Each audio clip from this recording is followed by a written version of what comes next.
Hello, everybody, and welcome. Ooh, I sound so loud for some reason to the Sunfall Cycle.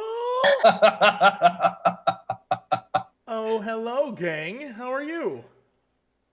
Hi, Jesse. Hello. Hi, Jesse. Oh my God, everything is like out of whack. My audio settings are all screwy. Everything's weird. Ugh. Anyway, we're here. Hi. Hello. Where roll 20 at? There we go. Now I got roll 20. Hi, everybody. Everyone's great. Everyone's doing okay this morning. Everybody's here. We're here, and we're awake, and that's all you can ask for sometimes. That's all I'm asking for. That is the universal success of this morning, is we are here and awake. Yeah, we all made it. Some more D&D shenanigans. Tweet. I'm trying to be professional. I'm not gonna. Last week I took us off the rails. This week I'm only on rails. I'm an on-rails shooter this week. I ain't doing nothing. Zip. Boy, I love D&D. Awesome. That's great. You know, sometimes it's an off the rails shooter. Sometimes it's an on the rails shooter. That's just how it goes. Oh man, yeah. Usually the pre-show is popping off, but today it's not. So what do y'all say we hop right into the Dungeons and Dragons? I have no pops. Wow. This is like the first time we ever kind of just sat in silence for a while when the show We were doing started. that off the cameras too. We were all just kind of like.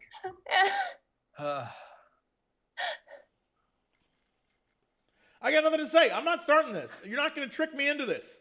Okay, what happened last time? Because I sincerely kind of don't remember. I'll ask the question. You're not tricking me into this. I'm being good today. Jesse, what happened last time? Nothing. Right? Pretty sure that's not right. I don't think that's the answer. So we fought the Wyvern Queen. Yes, thank you. I got you. Air and wait, were we? Yeah. This when we were trying to get through the weird like maze thingy or whatever. So y'all made your way through the Kingswood via a couple of smash cuts attempts until you made it to a tower in the north of the Kingswood, where you found some like child-sized tracks heading into the tower through like a back entrance that was like an animal den or something like that. You fought your way through a roper and his phase spider protectors, and then you found a woman in the tower named Ava, who was dying of phase spider poison. Of course, being the good Samaritans that you are, you healed her with a moon shard. She recovered miraculously, and she told you that Questorio, the brother of Praetorio, was here but left, departing for the palace compound because there's a group of survivors holed up inside of the palace, and it was important that Questorio go meet with these people. But she said, you can't just run off, because Praetorio had given Questorio a sword when Questorio had left the barricade camp, and it was really important that we return Questorio's sword to him. So y'all headed deeper into the tower, levitated up via air elemental shenanigans to the top of the tower, avoiding. It happened. I was there. Avoiding a massive rockfall trap, and then you did battle in dramatic anime fashion against the Wyvern Queen, who was roosting in the top of the tower. I think the very last thing that happened in the session, correct me if I'm wrong, is you broke open one of the eggs in the Wyvern Queen's nest, and to your surprise, the baby, a flaming octopus entity came spilling out of the egg, and was very happy to see you all. You made your way back down to Ava and said, Ava, by the way, has decided that you're all going to start some sort of traveling troupe show and entertain people. I hate her. Anyway, you made your way back to Ava, and she's like, all right, cool. Yeah, well, let's head to the palace. But wanted to, before railroading you via a DMPC, to throw open the opportunity that you are here in the midst of the Kingswood, and there are a number of other possible ongoing quests that are relevant to this area. You had mentioned wanting to try and find the dragon who might also be a god, Velzirathoth, that you met in the forest once. The woman that you found, the skeleton woman that you found in the depths of the chasms below the city, Melissa is still living in the treetop village, protected by the Witch of the Woods. And you haven't yet freed her from her curse. I think that's it for the quest that you had remaining in the Kingswood proper. Let's take a look at the quest list. Henderstensha, question mark? Yeah, so that's I think that's all. So what do the four of you want to do?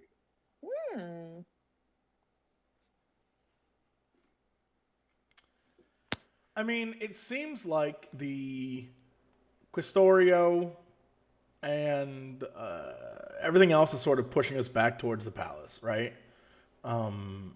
You know, and sort of, well, we gotta go there. I do think we should circle back to that dragon who was like a big tough guy, but now that we're big and tough, you know what I'm saying? He's like, oh, I'm the tough dragon god, and we're like, puny god, That's nice, yeah. Right? Yeah, we gotta go back and get him. And I feel like we owe it to everyone who's watched forever to resolve this Melissa thing, because really, we have to do it. We have. Also, I promised her I'd fix things for her, and it's been a long time. We owe it to her, really. We owe Melissa and the audience, and ourselves, really. And ourselves. No, I don't know. She's a skeleton. At least Steven. For writing her. Nah. Doesn't sound right. No. I mean, in fairness, like Melissa arose out of an encounter that was like a random encounter that was like 2 lines of description that became much bigger. So, like, you know. Fine. It's for me. I want to resolve it. I need to know that Melissa's okay. All right. Are you feeling guilty about what happened? Yes, About how you? Yes, I think about her when we're not doing the show. Sometimes I'm like, God, fuck, we just abandoned Melissa, man. I just befriended her so hard and then just left her. And then just left her. Then just left her. She does currently have skin, but she now thinks that she's a skeleton. A skeleton. That's the current problem. We left her in psychological distress. Not cool. Wait, so do we have like a solution to her problem? Was there like a quest that we were on, or we just kind of like we should figure this out? Like we see like a flashback to the four of you standing in the room of the Witch of the Woods, and there's this like golden shimmering dome of energy surrounding you. Melissa is in the center. The Witch of the Woods is standing over like a golden bowl, chanting arcane, utterances as like black tentacles from out of the ether press up against the dome above you. As the four of you were attempting to help the Witch of the Woods cast a ritual that would undo the curse plaguing Melissa. It failed. That's right, it failed. The tentacles were able to shatter the magic protecting you.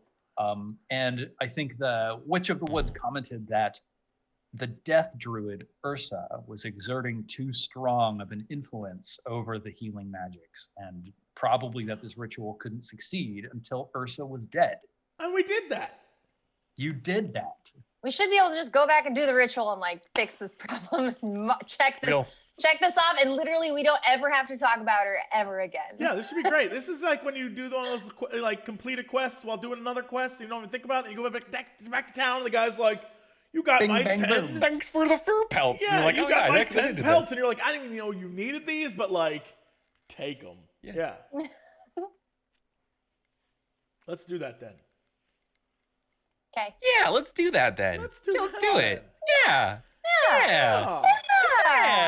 Let's do it. Yeah. Bronze, I'm gonna need it. Yeah. Bronze, I'm gonna need it. Yeah. Bronze, I'm gonna need it. Yeah. You're either part of this team or you're not. I'm gonna need a yeah. High pitched. Yeah. I'm gonna need No, a yeah. I'm not gonna do it. I would have done it. Now I'm not. You're such a warlock, Bronze. Marshmallow comes bursting from behind the scenes with just an extremely long, drawn-out yeah, Boy. and then like looks over at Aya and just trails off into silence. It's fine. That's fine. We'll take a rain check on the yeah. Alone, I'm just tired, chat. Oh my god. We'll take a rain check on the yeah. It's fine. It's fine. We'll take a rain check. Sick. I'm not in a bad mood. It's just unlike you. I work for a living. Leave me alone. I'm tired. I had a writing deadline last night. Stop poking at me, please. Thank you. Yeah. Leave me alone. Yeah. You're making You're me allowed tired to be and tired. grumpy now. Yeah. You guys are fine. It's just like people. Yeah. I'm tired. I was up until like 5 a.m. That is incredibly late. You know, How do you Wow. look like that when you stay up till 5? When I stay up till 5, I look like someone dragged me through like an entire state tied to the back of a truck. Like I look horrible. How do you do this? Sorry, this is not the point of the stream. Unless. I'm not angry. I'm just sleepy. That's it. You're allowed to be sleepy. Yeah. And also grumpy. There's zero judgment Oh, here I on wasn't this show. grumpy. It's because people were like Poking you. There was some cringe in chat. I saw the cringe. Chat, don't be cringe. Are Don't people post allowed to cringe. be tired? Isn't that a testament to how much I love these people that I barely slept and I'm here? It's true. And here, look at what we're doing in response. God. They don't pay me. Jesse doesn't pay me. The check stopped clearing 4 months ago. I'm just here out of. The check stopped clearing when the videos stopped going up on YouTube. YouTube. Yeah. Stopped Weird. clearing 4 months ago. And Car. What is that? Jesse took us to the break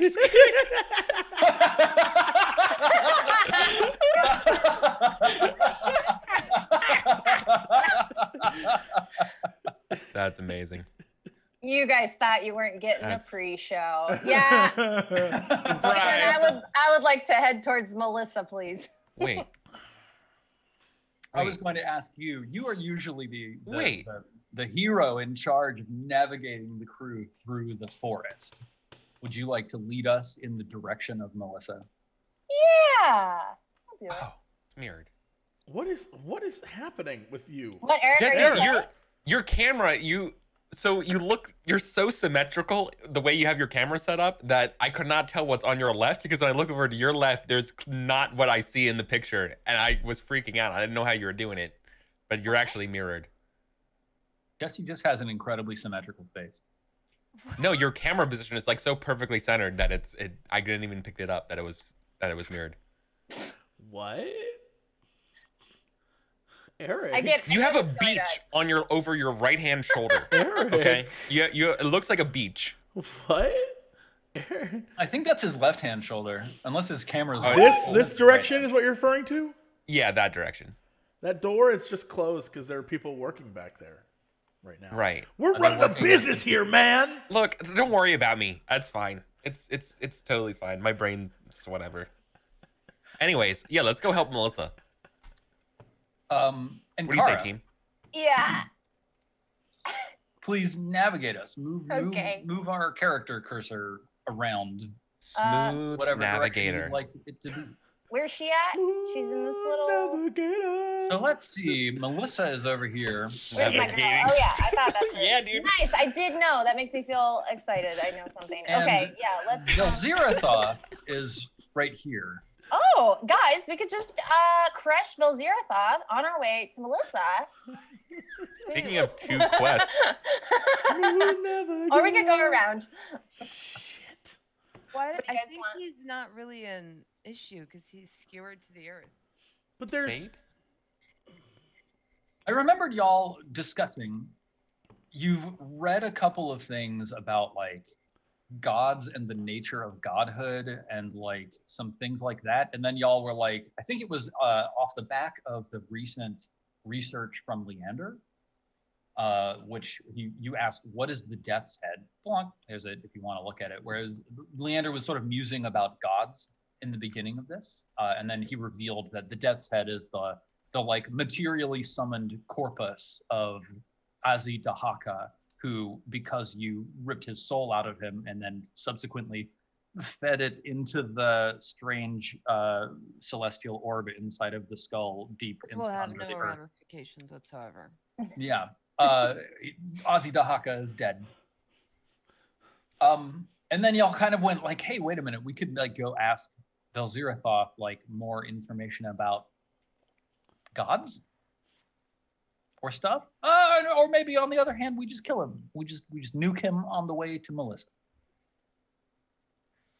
Yeah, we did have a reason for wanting to go, but boy, do I not remember what it was. I was on Pepe Sylvia. In my sleepy state, I will try to remember what it was. I think it was like I had put together that they're probably mining the god blood for their ritual, their Right. necrosun shit. Mm-hmm.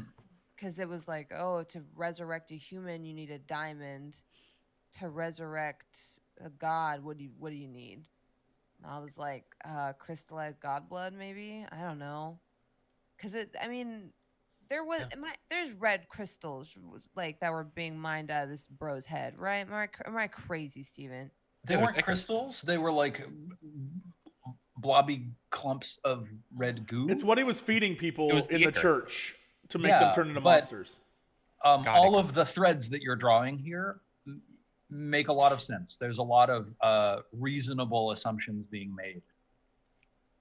And You had also found, just to back that up, you had found there were these machines in the deep basement of the castle, and these cables that you determined were like funneling necrotic energy away from that room where they were like sacrificing all the people, and those cables were like ascending upstairs into the palace somewhere that you have not yet located. So that's another connection of like they're like using power or channeling power somewhere, harvesting these like godly resources. Like what for? there was also a letter I feel like we found that was talking about the rigor mortis bros and the spear, and we had figured out that it was I think Ozzy Dahaka that they skewered, but I think we were going to see Velzirathoth because he's also skewered, and I think we were going to ask about that because they had some reason, those really creepy dudes, for skewering the god. I'm trying to remember what it was. Like, we murdered Ozzy Dahaka, yeah, but like there's like a giant corpse we went through. Yeah. For what it's worth, that letter is here to Tavernius. So this seemed to be a letter from Quintara to Tavernius. Yes. Okay. So yeah, they're talking about breaching the veils between worlds, experimentation with celestials. I'm not personally convinced that boring into the presumably living body of a god is likely to bear the results you're looking for, but then if you've not had any contact from the Fanged One in some time, perhaps as a diagnostic method, it at least would answer some questions. So were they boring into his corpse for science? Speaking of which, the corpse, the way you described it, Steven, is so like in my mind, and I think in some of the fan art we got, it was like a skewed angle where the spear was sort of like growing as it went down into the body. So from like the dude's hand, it like. So my question Thinking about this, yeah. now that you have a bunch more information about like the Death's Head and this letter from Tavernius, putting the pieces together, you can see that the spear that these like Rictus Grin priests were stabbing into the earth was a part of a ritual to break open the veil between worlds and like force Azidahaka's body into this plane, but it's almost like when you're looking at, like, if you take a glass of water and you stick a pen in the glass of water, like, it looks a completely different size inside the glass of water as outside the glass of water, and it looks completely, like, physically disconnected from the surface pen and the underwater pen, like disjointed from each other. There seems to be some sort of lensing effect when you were transferring between the boundary of this plane of existence and the plane of existence that was inside of Azidahaka's body. And so that's why inside of Azidahaka, the spear was this huge, like, dozens of meters long thing you could walk along. Whereas in our world of existence, it was actually just a spear that people had used as a ritual focus to open this hole or portal. Sure. I guess I was just wondering if size was a factor, but I guess it doesn't matter because it's an alternate reality or dimension. Right. Cool. All right. I was like, were we tiny then? But that's not important. Yeah, hard to say whether you were tiny or whether the universe was very large. But, Right. yeah. Okay. I don't know. What do you want to do? Head from here past the dragon to town? Like, just do a diagonal, like... Yeah. Like that? That's what I was gonna do. You guys are down. Yeah, let's do that. Cool. Here we go. Boom. Awesome. Keep it going. I was wrong, We can actually. keep going. This is not the dragon. This is the Knight of Astafon camp. Yeah, this is the dragon. This is the dragon, which has a little dragon icon on it. As you would, as the it would. dragon here. Yeah, awesome. So let's see. I think traveling that far takes one turn on the clock. And you spent one turn last time because you fought a wyvern queen. So now we're down to turn number 7. Yeah, choose. Cool. Yeah. So, there's a moment of conversation. Which one of you breaks it to Ava that you're not heading to the palace right away? I will. I'll be like You're always the her. heartbreaker. Yeah, I'll be like hurriedly pushing everyone along. Like, okay, no, we'll get back to you. This has been a ton of fun, really, and can't wait to see what ideas you have for us. I know this one, and I sort of like point to Aya. Loves acting, so it will be fun. But our people will call your people. It'll be a blast. Don't worry, we'll do lunch. Hurry! Hurry! Oh well, I can't make it to the palace on my own. No. It would be better if I follow you. If I just accompany you. No, you should totally wait right. Danger. So much danger. You should just wait right here then. You just Don't look like worry. such capable individuals, and also you already saved my life once. Besides, I've grown a liking for the tiny one. I don't know who that is. A little tiny snoot pokes out from behind her hair, and Marshmallow says, "Yeah, we like her." Oh, I swear to God. Okay, well, here's the fun thing. On the way No, is a you- camp. And you can hang out here together. He is our strongest adventuring party member, and he'll protect you. And I'm sure he can escort you to the camp. Oh, that's Are you super smart. are you tasking Marshmallow with escorting her into the palace to the camp inside? So capable that I have every faith. Awesome. Yeah. Okay. Marshmallow like puffs up and looks incredibly happy and proud that you think that he can accomplish this goal, and he says, "I won't let you down. Let's go. I think it's this way." And he starts floating gently off to the right. There you go. Problem solved. Put my hand on Aya's shoulder and say, "They grow up so fast." I mean, I hope so. I can't believe you got rid of both of them. You're very good at this. Yeah, sometimes a plan comes together. You know. Very little manipulation. Yeah, okay. Yeah, Ava, like she stutters for a second, but and as Marshmallow just like wanders off into the forest, eventually Ava says, "Oh, okay, but you'd better bring back good stories. I expect to see you soon." And then she wanders off into the forest, following in the wake of Marshmallow. He's a natural creature. He'll find his way. They died in that forest. In the epilogue, their graves. It's like, we thought they'd be fine. They entered that forest and they never left. The credits scene for today's episode is like cartoon artist renditions of like Marshmallow and Ava and their travels through the forest. Yes. Ava is spun up in a phase spider web and Marshmallow is grabbed by a roper, and then like both of them are being chased by the Gore Crow, and then both of them are chasing the Gore Crow. And Right, then, of course. yeah. There's like a tea party where they're eating some cake, and then like Ava is throwing up violently after eating the cake. Yeah. And then Melissa's the in the Friends theme background song like, playing. I'll be there for you. You'll be there for me too. Oh my God. I don't know. This feels more like a Toy Story type of music vibe. You got a friend. Yeah.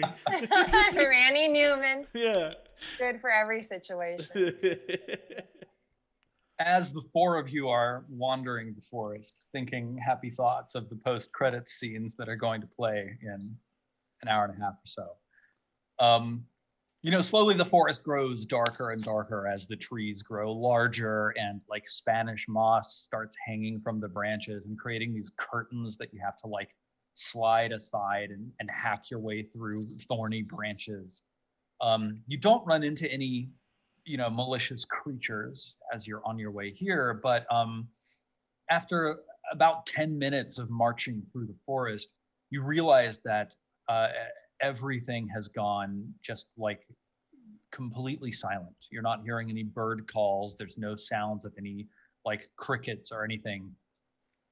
And all of a sudden, we see that shot where we're like looking at the four of you head on, and like the large mound of earth and shrubs behind you just like lifts up and starts sliding around. And then all of a sudden the camera sort of like does the 360 rotate around the four of you, and other large mounds start lifting and sliding, and one of them resolves into a huge, scaled green forearm, and another one resolves into like the huge Spanish moss beard as, yellowed eyes slide open and ignite and fixate on you.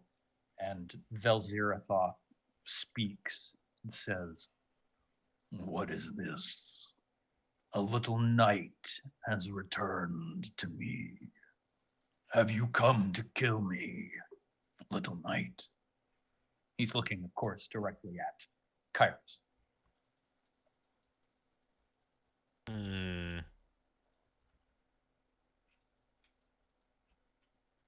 Not yet.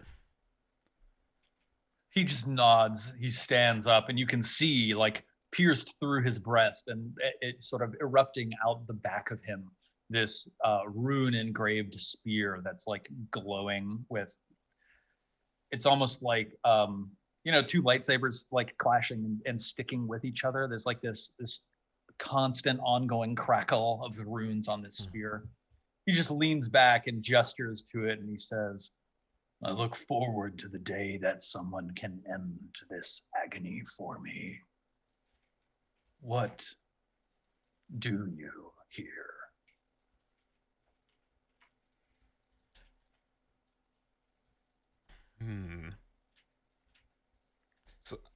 So the reason why I didn't like immediately initiate combat with you all is that I thought we should probably ask them a couple questions.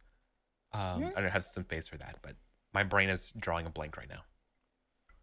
Is there any particular question we should ask Velzirathoth that perhaps they can answer? Perhaps it was this who speared you? Was this part of the cult for the Death's Head stuff? Like, was this a preliminary thing? Like, that's what I'm thinking right now. Is that cool, gang? Yeah, anything we let's can ask. learn. I think we asked last time, but I don't remember what he said. Yeah, I don't remember either. So that's why. Okay. Right. Well, Verzirothoth, perhaps we could learn some more about who did this to you. You wish to parlay. I provide you information, and you provide me with company. He sort of like huffs, and it's a huff that like, blasts leaves around from you and like scorches the branches of a bush nearby. What is it you intend to do for me? Perhaps I could free you, or give you that glorious death that you seek. He nods and he says, I accept your terms. What is it you desire? Insight on the ones that hunted you and imprisoned you. It was years ago. I lived in this forest for many years, passing beneath the gaze of the queen. But Astafon is a greedy king. He has ever coveted the power of gods. It was he and his right-hand mage who crafted the spear that you see piercing me now. They struck me here so that I might not ever leave, so that my power would be confined to these realms. And I think if I remember from last time, there are even like iron stakes in a fairly large radius that sort of like act as a perimeter for this space that Belzeroth lies within. Sure. Like a weird iron blade. Well, what would you do if you were free?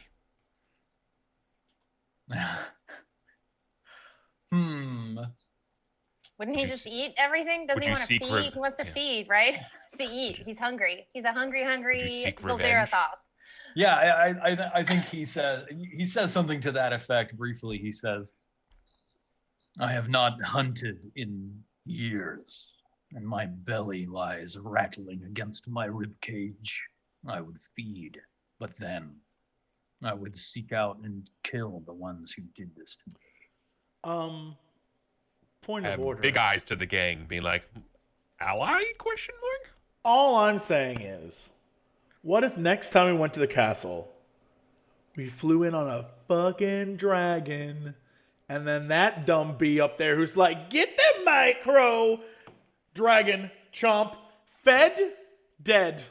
That's a plan right there. That's a plan right there. And then best part of the plan, next time Bronze makes fun of me because my guy was so weak, I'm gonna be like, guess who got eaten by a dragon? Your guy. Think about it. Think about how great that would be. That's three good things. That's three good things. That's my point, though, because we needed a dragon to kill my guy, and your guy I killed. My guy couldn't be killed by a dragon because he was underground. Dragons can't fit underground. Let's do this thing. Your guy didn't need to be killed by a dragon because he was so easy to kill. We did it ourselves. Well, gravity did it, but it's fine. It's a moot point. Gravity's more stronger than dragons. I think we all know that. I that dude on his head like a baby and killed him. I think gravity is more powerful than dragons, but just going to let science determine that for us.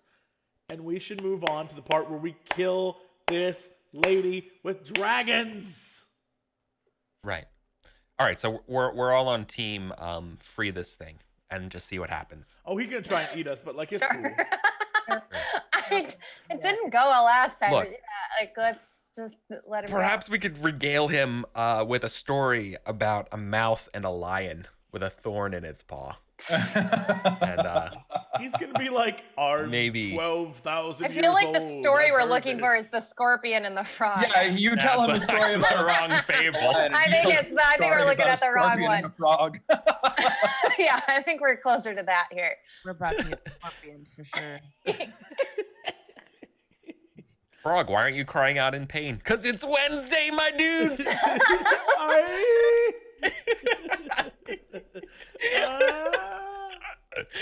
All right. Aya, as you are all sort of like debating, discussing, weighing, and considering, He just sort of like this large dragon head just sort of sidles up near you and inhales. And he says to you directly, he says, "You have a different air of you than last we spoke. You stink of gods and death. What has happened?" You're right, she does It's been a stink. while since I showered. Yeah, it's been a minute. There was a weird bloody passage we slipped down, and it was a lot. And then we went to a wyvern cave, and it was really gross in there, and so some of it's just attached to me. Velzirathoth nods. He says, "Hunger I have in abundance, and food I have little of.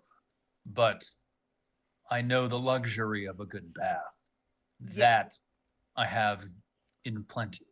And he like lifts one of his massive coils and reveals like a clearing that's like, some 50, 100 feet ahead or whatever, where there's like a crystal clear pond in the middle of this area where there's like willow trees bowed over it that create this sort of like, have you ever been like inside of a tree and felt that like refuge space where like all of the leaves are outside and they're hiding you and you're like in this own little world? Like that's the exact impression you get from this overhung, beautiful, like gently rippling, crystal clear pool.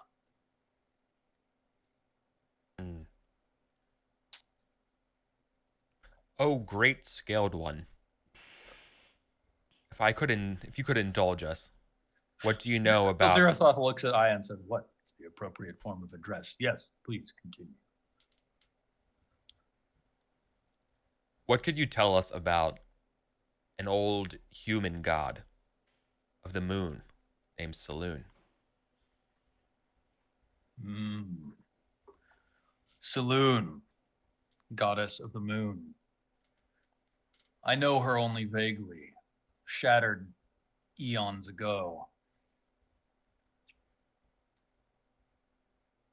Her history is ancient, and I'm not familiar with it.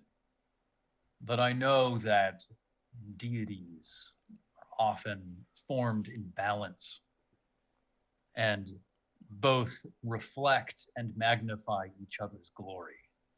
Saloon, of course, being a focal point, balance, and reflection and magnification of the powers of the sun.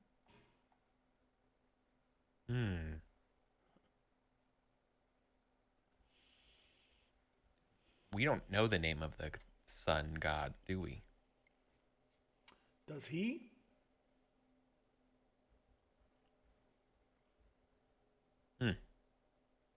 Didn't we? I feel like we asked somebody at some point, maybe, but I'm not remembering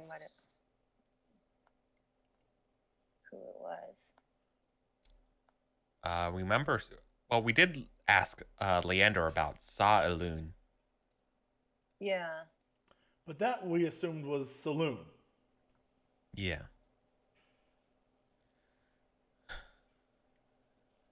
Was it Koranus?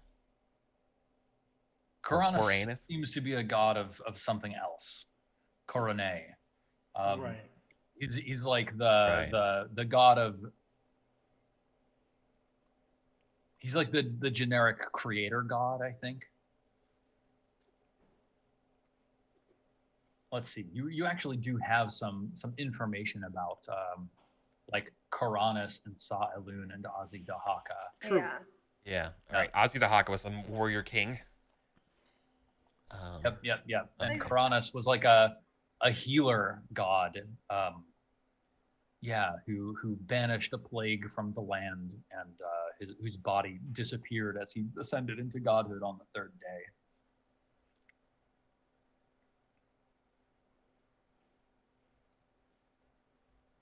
Yeah, do you ask Velzirathoth, like what is the name of the solar god?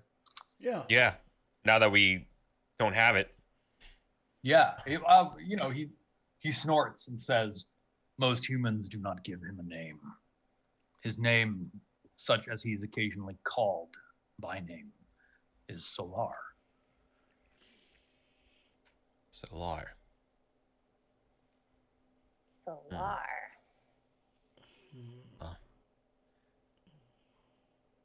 You are an honorable one. You have answered our questions as we've come up with them. And I'd like to show you we are also honorable. And we will fulfill our part of the bargain. So, Hmm. right, Kairos, it's like the bare minimum. Like, I just don't. I'm sorry. I just don't know if unscrewing him is a good thing. Maybe not right now. We did promise, though. Let him. We didn't say when we would do it. Well, that's only going to piss off a dragon. I mean, I think the idea, if we get him now, he can just hunt here in the woods, power level, and then when we're ready for the castle, we'll go find him. Okay, when I had that weird out-of-body experience, didn't the Godhead down below tell me that Valzirathoth would have destroyed the whole world if he hadn't been skewered? Maybe that's because he was a baddie. Right. I'm pretty sure I have that information. Like, Well, maybe he was a bad guy, and we I shouldn't remember trust that. him. that if he hadn't been skewered, I think he was gonna like eat the whole world. A lot of gods want to eat the whole world. Can you name Can you name any god that doesn't want to eat the whole world? Come on. Let's see, I mean, didn't Azidahaka want to swallow the world in darkness? These are all just objectives. It's not like they can achieve them. Dream big.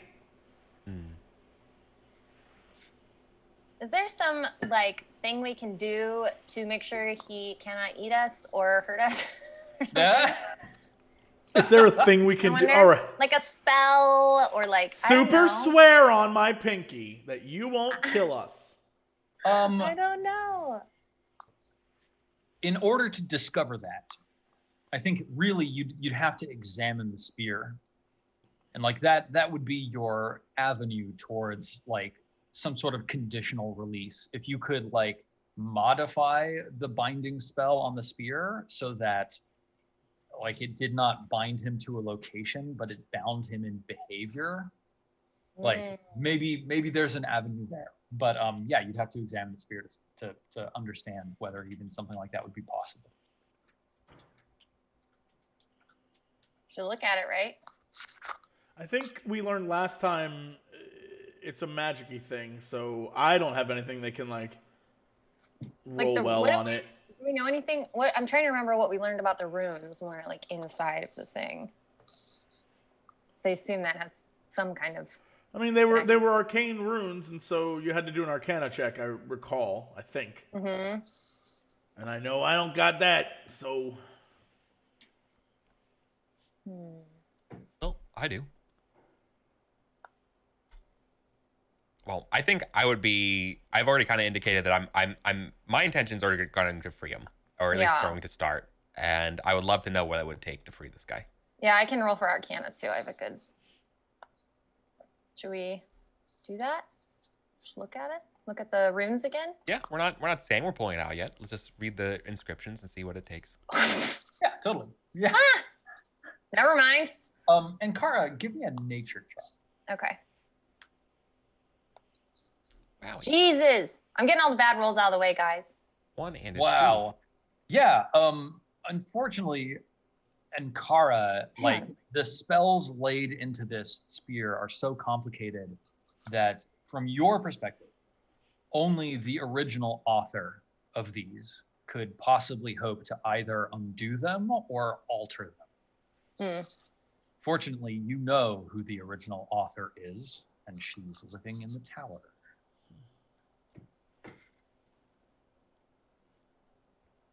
Aya, do you want to try to take your hand, take a crack at evaluating the runes on the spear?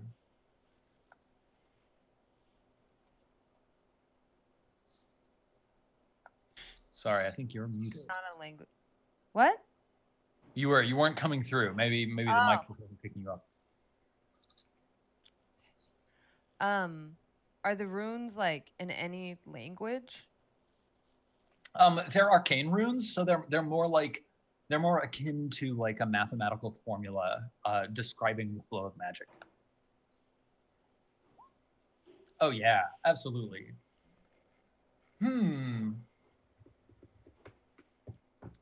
So, Aya, like, you know enough about magic, and especially you know enough about like pacts and bindings, that you can see like tiny clauses in these equations that could be altered enough for your group to remove the spear and set free Velzirathov. It could be done. You could do it now. If you want to alter the runes so that Velzirathov is bound in a different manner, i.e. not to a physical location, but instead his behavior is restricted, that could also be done, but it would be riskier, and you would need the help of Iramon the Grey, who wrote the runes originally.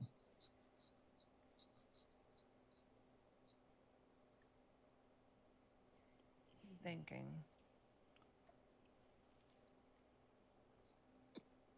I'm gonna like remove a bracket here and there, add a comma, and make myself this creature's patron. But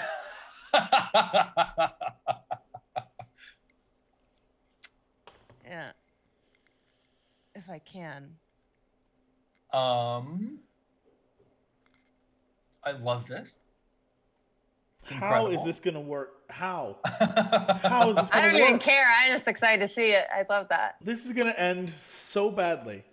I like the runes that they probably have just like, yeah. So there's just like a comment, like you comment code on it that says like temporary will replace later with actual rune. Yeah. Does this mean that Velzirathov and Marshmallow are going to be brothers? I think it's more just like he'll be bound to not like do me any harm. Yeah. Like, obviously can't give him power. He's more powerful than me. So you want to become Velzirathov's patron via adjusting these runes. Is there a Pact of the Dragon Warlock? I don't think there is, unfortunately. And this is more like that would be you turning into the Pact of the Dragon Warlock. But Which could be bad, because then I might help him kill my party, but so I want to ask you, Aya, like, what do you think are the stakes here? What happens if this ritual goes wrong? What usually happens if the ritual for a patron to bind a warlock to them goes wrong? well, this is kind of like me subleasing a little bit, because my power comes through my patron, and I'm subletting that. I think the backfire would probably be Atikusu having my dad having to come fight this guy, or something like that happening, and potentially something very bad happening from that. You know, like my dad can kick your dad's ass. I'm assuming something like that would happen. I also think Atikusu is gonna be like, "What the fuck?" Not part of your rental agreement, right? So, Yeah. But we're like approaching level 10, so I feel like this is a gambit. Yeah. So I think there's degrees of success and failure here. Like, great success means that, you've managed to altered the agreement, and Velzirathov should pray you do not alter it any further. Yes. And Velzirathov is now bound to you instead of bound to this place. Cool. Like, moderate success is like Velzirathov is bound not to do you or your allies any harm, but there's no like direct link of like power or energy flowing between the two of you. Moderate failure is like Velzirathov breaks free of what you're attempting to do, and he's actually legitimately freed. Probably understands what you were trying to do and isn't happy about it.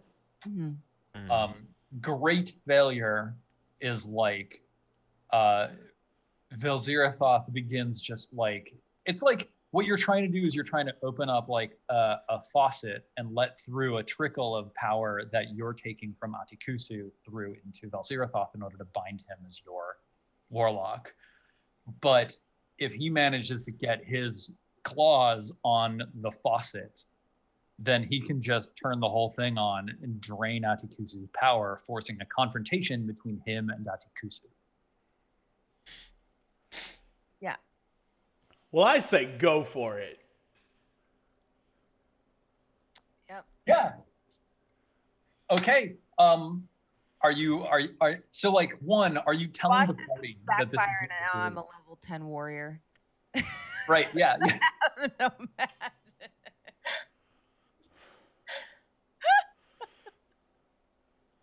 I'm gonna need something wacky like that. I'm gonna need like, you have become a level 3 bard. Something real fun. I think the question is like, what happens when your patron is like destroyed?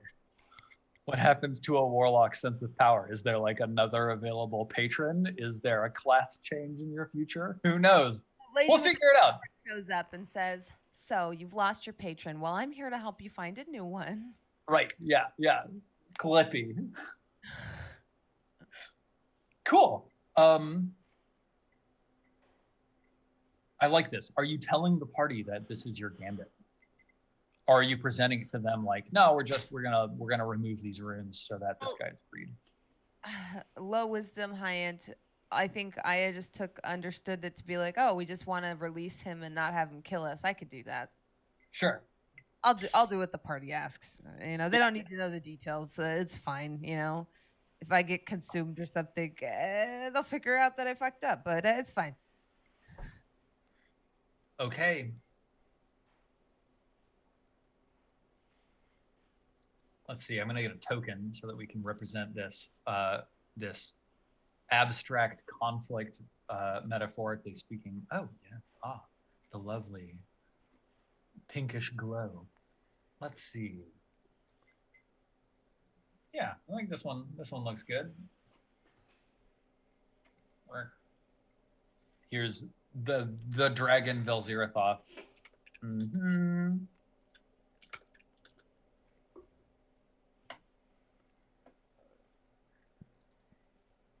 Wait, I just popped out chat. That's not what I want to do. Oh my. Oh dear. Oh dear.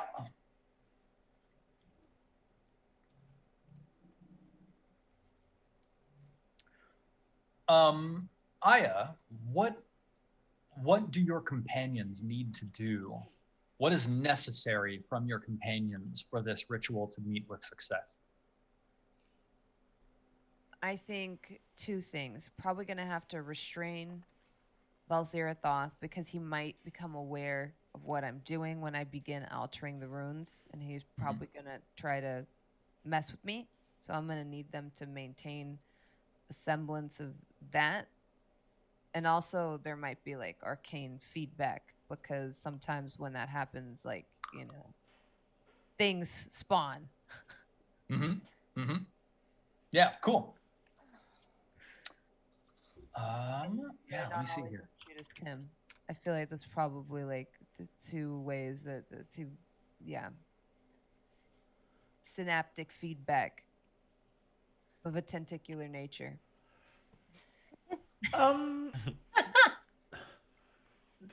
Maybe I should stay far back. Listen, when I turn the faucet on, sometimes octopuses come out, okay? I can't control it. I'll protect Tom back here. Tom and I get along.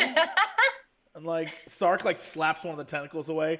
Huge fan of this thing here. No, stop it. Yes, no, huge fan. Cut it out. Anyway, we'll be further back here. I'll boo you. All right, well, have fun, you three. We'll be, and like he like hides behind a tree. Yeah. I'm Everything's standing okay. by ready to cast heat metal if he tries any funny business. Sure. Yeah. You're in Ankara form right now, right? Yeah. Yeah. Yeah.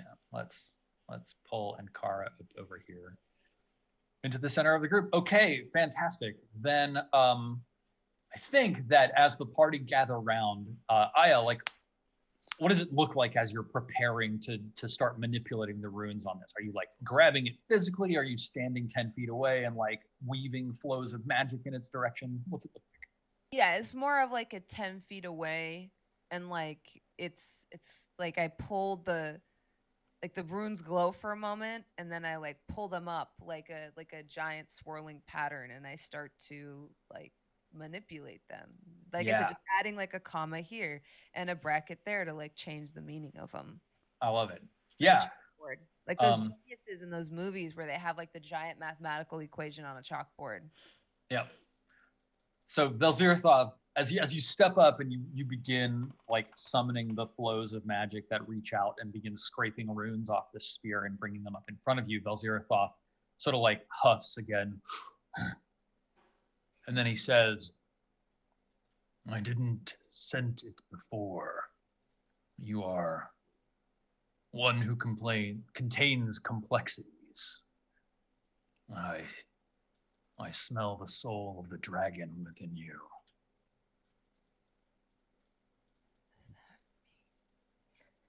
And then he just nods and he says, it is appropriate that it is you. Stop distracting me. Stop Right. distracting me right Sorry, now. my bad. I apologize. Dragon. I don't even know what that is. Super cool. Appropriate. It sounds cool, Aya. Dragon Soul? Yeah. Oh my god, I just added it. There was supposed to be an A. Okay, hold up. As the runes begin like lifting off the spear and forming this like tubular chalkboard of runes in the air, where you're like able to rotate sections like a puzzle cipher like container, right? Yeah. You set to work, and it's at that moment that I'm in. it's at that moment that we should take our 5-minute break for today. And when we come back, we will resolve this challenge. Okay. Oh boy, I can't wait for My goodness. Nice. Sorry, guys. the world to rupture. Here's the thing: if he goes crazy, whatever, that's cool. If we lose Aya, whatever, that's cool. If Kairos has to sacrifice back to himself the to save dragon us, Wouldn't be the first time. I'm gonna whatever, be a that's big, cool. sexy gold dragon. Yeah, That's Echo Knight. this could turn out so good. Anyway, we will be back in a short sec. I don't know why I went to that screen, but that's fine. It's what we needed anyway. See y'all in a sec. Boop. Doobie doobie doobie doobie doobie doo. Can you hear me, everybody? Can anybody hear me right now? Because I'm in full control, I just realized I don't need to even put them on chat. I can spend the rest of the time going, smooth navigator, smooth navigator. I don't even need them for this. Oh, but I guess they're back. Hi, everyone. Hey. Wow. Hi. Hello. What? Hi. What? Smooth Howdy. navigator. You know what? I wanted to come back and talk with you all because we didn't have really a time to chat at the beginning because I was trying to be serious. And, while Bronze makes coffee or pudding or, I don't know, whatever delicious thing that is being made right now. Probably pudding. Oatmeal. Pudding? Oatmeal. Why would I say pudding when I meant oatmeal? Oh, here comes... Kind of the same. Oatmeal is like a pudding. It's a You eat pudding them both together. with a spoon. Yeah. Well, It's I like just a chunky pudding. want to come back. Tapioca. Only Just want to come more back intense. while Bronze wasn't here. As If you do. Bronze fails, what do we do here? Die? Run away. But I mean, like, if it isn't a lie and this thing wants to eat the world, what do we do about that? True. It's a good question. Can't we just rebound him? Can't you just redo the runes? I don't. Put them back. Just put him back. Oh well. First, what we'll do, like we can Hit keep file, undo. if it's like immediately, I can just heat metal and sear his little insides to keep him from going too crazy. But I don't know. I guess we die and go to the moon and see what kind of havoc he wreaks. And you just come back and And come back and just go to Melissa finally. Yeah. The entire castle is just Velzirathov. Another question. When you say Solar is the name of this deity of the sun, How does that relate to solar demons?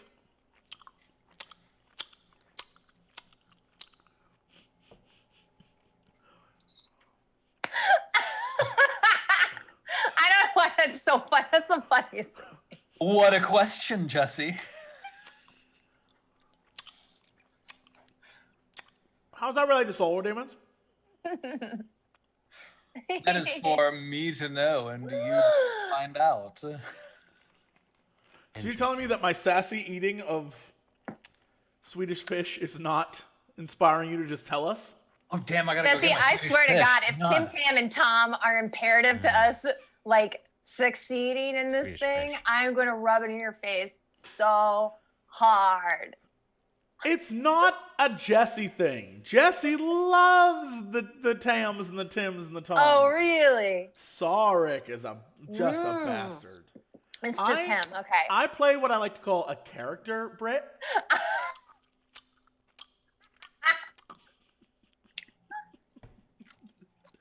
Now that I know I can make you laugh by just being awful,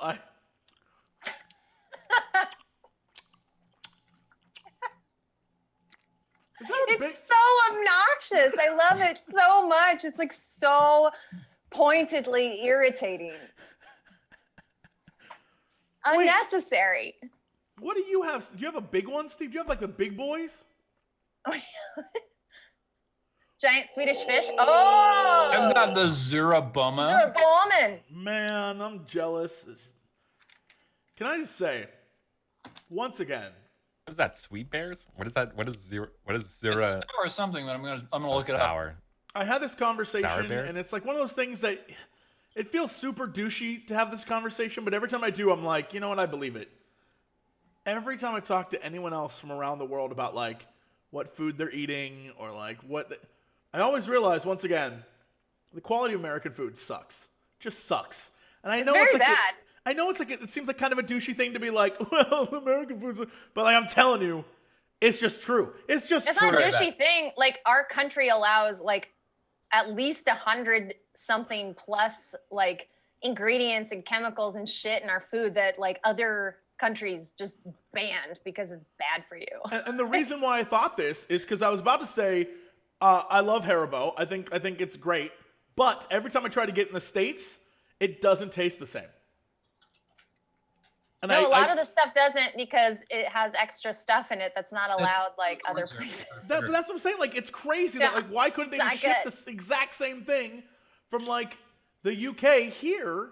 They're like, no, we have to really change it along the way. It's like, why? Don't they though? wouldn't they manufacture it here? Yes. They would manufacture it there and ship it here. Yeah, that's what. Zuraboma directly translates to acid bombs. The acid bomb I love bears? that. I love that.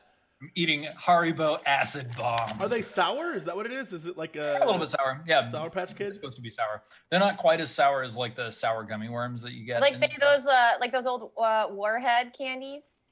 No, Oh that's sour. man, Oh. Remember those? Ugh. Warheads No. and Jolt. I feel like a lot of the reason why our food sucks is we have like a shit ton of it and everything's available all the time because like that's the kind of country we live in. Whereas like if you go to like a market in like Punjab, like they don't have everything all the time. Like here, I've never even experienced if there's a shortage because it just gets more expensive. Whereas like I remember like when I lived in Punjab, there were times where they just didn't have tomatoes. Like they just didn't have them. Instead of like, oh yeah, we have tomatoes. It's just they're 4 rupees a pound now instead of 2. No, it was like, no, we don't have tomatoes, or we don't have garlic, or there was like a garlic issue. You don't have a garlic guy? Huh? You don't have a garlic guy? Garlic guy. Fruit and vegetable vendors, right? And like, Seasonality. Yeah. yeah, so like there wasn't such a thing as like, and let me tell you, there's like a bright side to that, which is that everything's fresher. But the downside to that is like every fall, like there's this dish called gajar matar, and it's like carrots and peas, and it's like a really popular, like the way Indians make it is delicious, okay? But Indian carrots are also different, and I don't like them. Some people love them, but it's the kind of carrot that has a core, and the carrot itself is very red. I don't like them. A lot of people love that type of carrot, okay? because when this was in season, it was my dad's favorite dish. By about December, January time, I would get to a point where I was like, if I ever see gajul mutton again, I'll kill something. I can't eat this. I can't look at it. I can't smell it. I can't be around it. Because it would be like 4 months of like. Yeah, because that's the only time you get to have it. So get it while it's good. Gajul mutton. And it's the same thing with like sog. Here in America, it weirds me out that when people go to eat Indian food, y'all motherfuckers will be eating sog in summer. Sog is that's so weird to me. Like I cannot mentally wrap my head around eating sog when it's not like winter season. I'm like, so when people eat sog, because I associate dishes with seasons because of that. Because I lived there for 10 years. So when I see like my American friends are like, I love sog paneer. I'm gonna have sog paneer. I'm like, it's June, my guy. Like you can't have sog paneer in June. You have to have sog paneer in December. Like it always like it would be like having turkey at not Thanksgiving. That's the best way to describe it. Yeah, we're having turkey and stuffing. Yeah. Here we are, mid-June, turkey and stuffing time. Yeah, that's the only way to describe it. Where I'm like, why are you having that now? What? You hit on like a really chicken egg scenario in the States, which is like because so much food is produced so that everyone can have it all the time at any time they want. But in order to produce all that food, it has to be available for everyone, so the quality is lower, but also everything's standardized. So like a tomato in Florida is going to taste the same like a tomato in Iowa. Yep. And what that means is they don't taste good. They just have no taste. It's just like a squishy red thing. And and that's and that's why anytime you're overseas or anytime you do anything overseas, you're like, oh, well, a UK tomato tastes different from a German tomato. Right? And everything has its own flavors. And here we're like, the idea is you can go to a Walmart in any state and it's the exact same Walmart. Like that's the vibe. And that's what it's supposed to be. And I don't know. I think that, for a while you're like, oh, that's great. It's what I want. And then when you very quickly realize that's not what you're like, oh no, that sucks actually. Which again has like a douchey vibe to it. Like that's not what I want. I don't want convenience. I want to be troubled and have a delicious meal. Like, there's times when we don't want that. Like I was like trying to explain to someone like in India, the proliferation of Starbucks. And I was like, okay, so you know how like when you go to a cha hatti or like any roadside stall to get tea, I was like, some of them are hit or miss. And they were like, yeah. And I was like, but there's like the ones that when you go, they're like so good. They're S tier. I was like, now imagine just you don't have to worry about the D or C tier one. Every time you go, it's just a B plus experience. Like I was like, that's what the appeal of Starbucks is like globally. And this was like years ago. So obviously now like we have Starbucks in India too. But I was like explaining, I was like, people like the consistency of knowing within a certain degree, this is the experience they're going to have when they go into a Starbucks. Yep. And where I was like, whereas sitting there trying to figure out the menu or like going and having like a really subpar experience. I'm not saying, oh, Starbucks has never made disgusting coffee, but I was like letting them know you give up the S tier to have B tier all the time. Yep. Versus like going to Top Buzz in Punjab, they run the gamut. There is going to be the S tier one, but there is also going to be like the D tier one, Yeah. And because the truth is that most people don't want A or S tier. Yeah. Like they can't tell the difference. No, it's like true. you know what I mean? It's true. Yeah, that's what I mean. Like just most like you have this tastes the same. You know what I mean? Like it's like me and wines. You know, there's a certain point where like, okay, this is a really good wine, but like for most of the parts, you're like, I don't know, dude, the bottle tastes like $20. That tastes the same as the $6 one to me. It's good. Absolutely, that's me and wine. You're absolutely right. I will get a wine. Like I'll go out to dinner with friends and they'll order wine and people be like, you want the Chianti or you want this fucking Merlot? It's fucking super great. This bottle and you're like, okay, tastes dude. like the bottle we just had 20 minutes ago. I taste no difference. It's like it's $100 more expensive. It's like you wasted your money on me. I have nothing about this was like it was a wine and I drank it, I put it in my body, but like I'm not like wasn't a transcendent experience that they like pulled it from the cellar. I don't care. I mean, most people fill up their fucking coffees with like cream and sugar anyways. Like you don't even take, you know what I mean? Like it's diluted to the point where like you get a dark roast or whatever, which is just like the blend of fucking everything burned together. Yeah. So that's why. Like it's fine. For the most people, it's fine. That's what I drink. Like I don't. It's totally normal. I'm a black coffee drinker, So Then you will definitely tell. Yeah, Me too. very gifted. So Yeah, I'm very picky about coffee. Yeah. I mean, Yeah.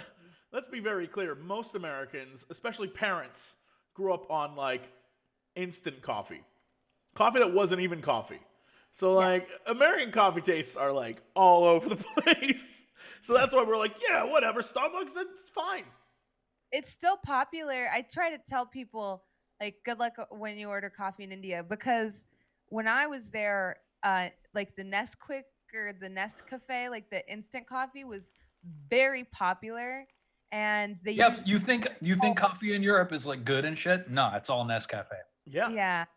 And with Indians, they make it the way they make jaws, so it's like a lot of milk, Milk. a lot of sugar. You add coffee to milk. Yeah. Yeah.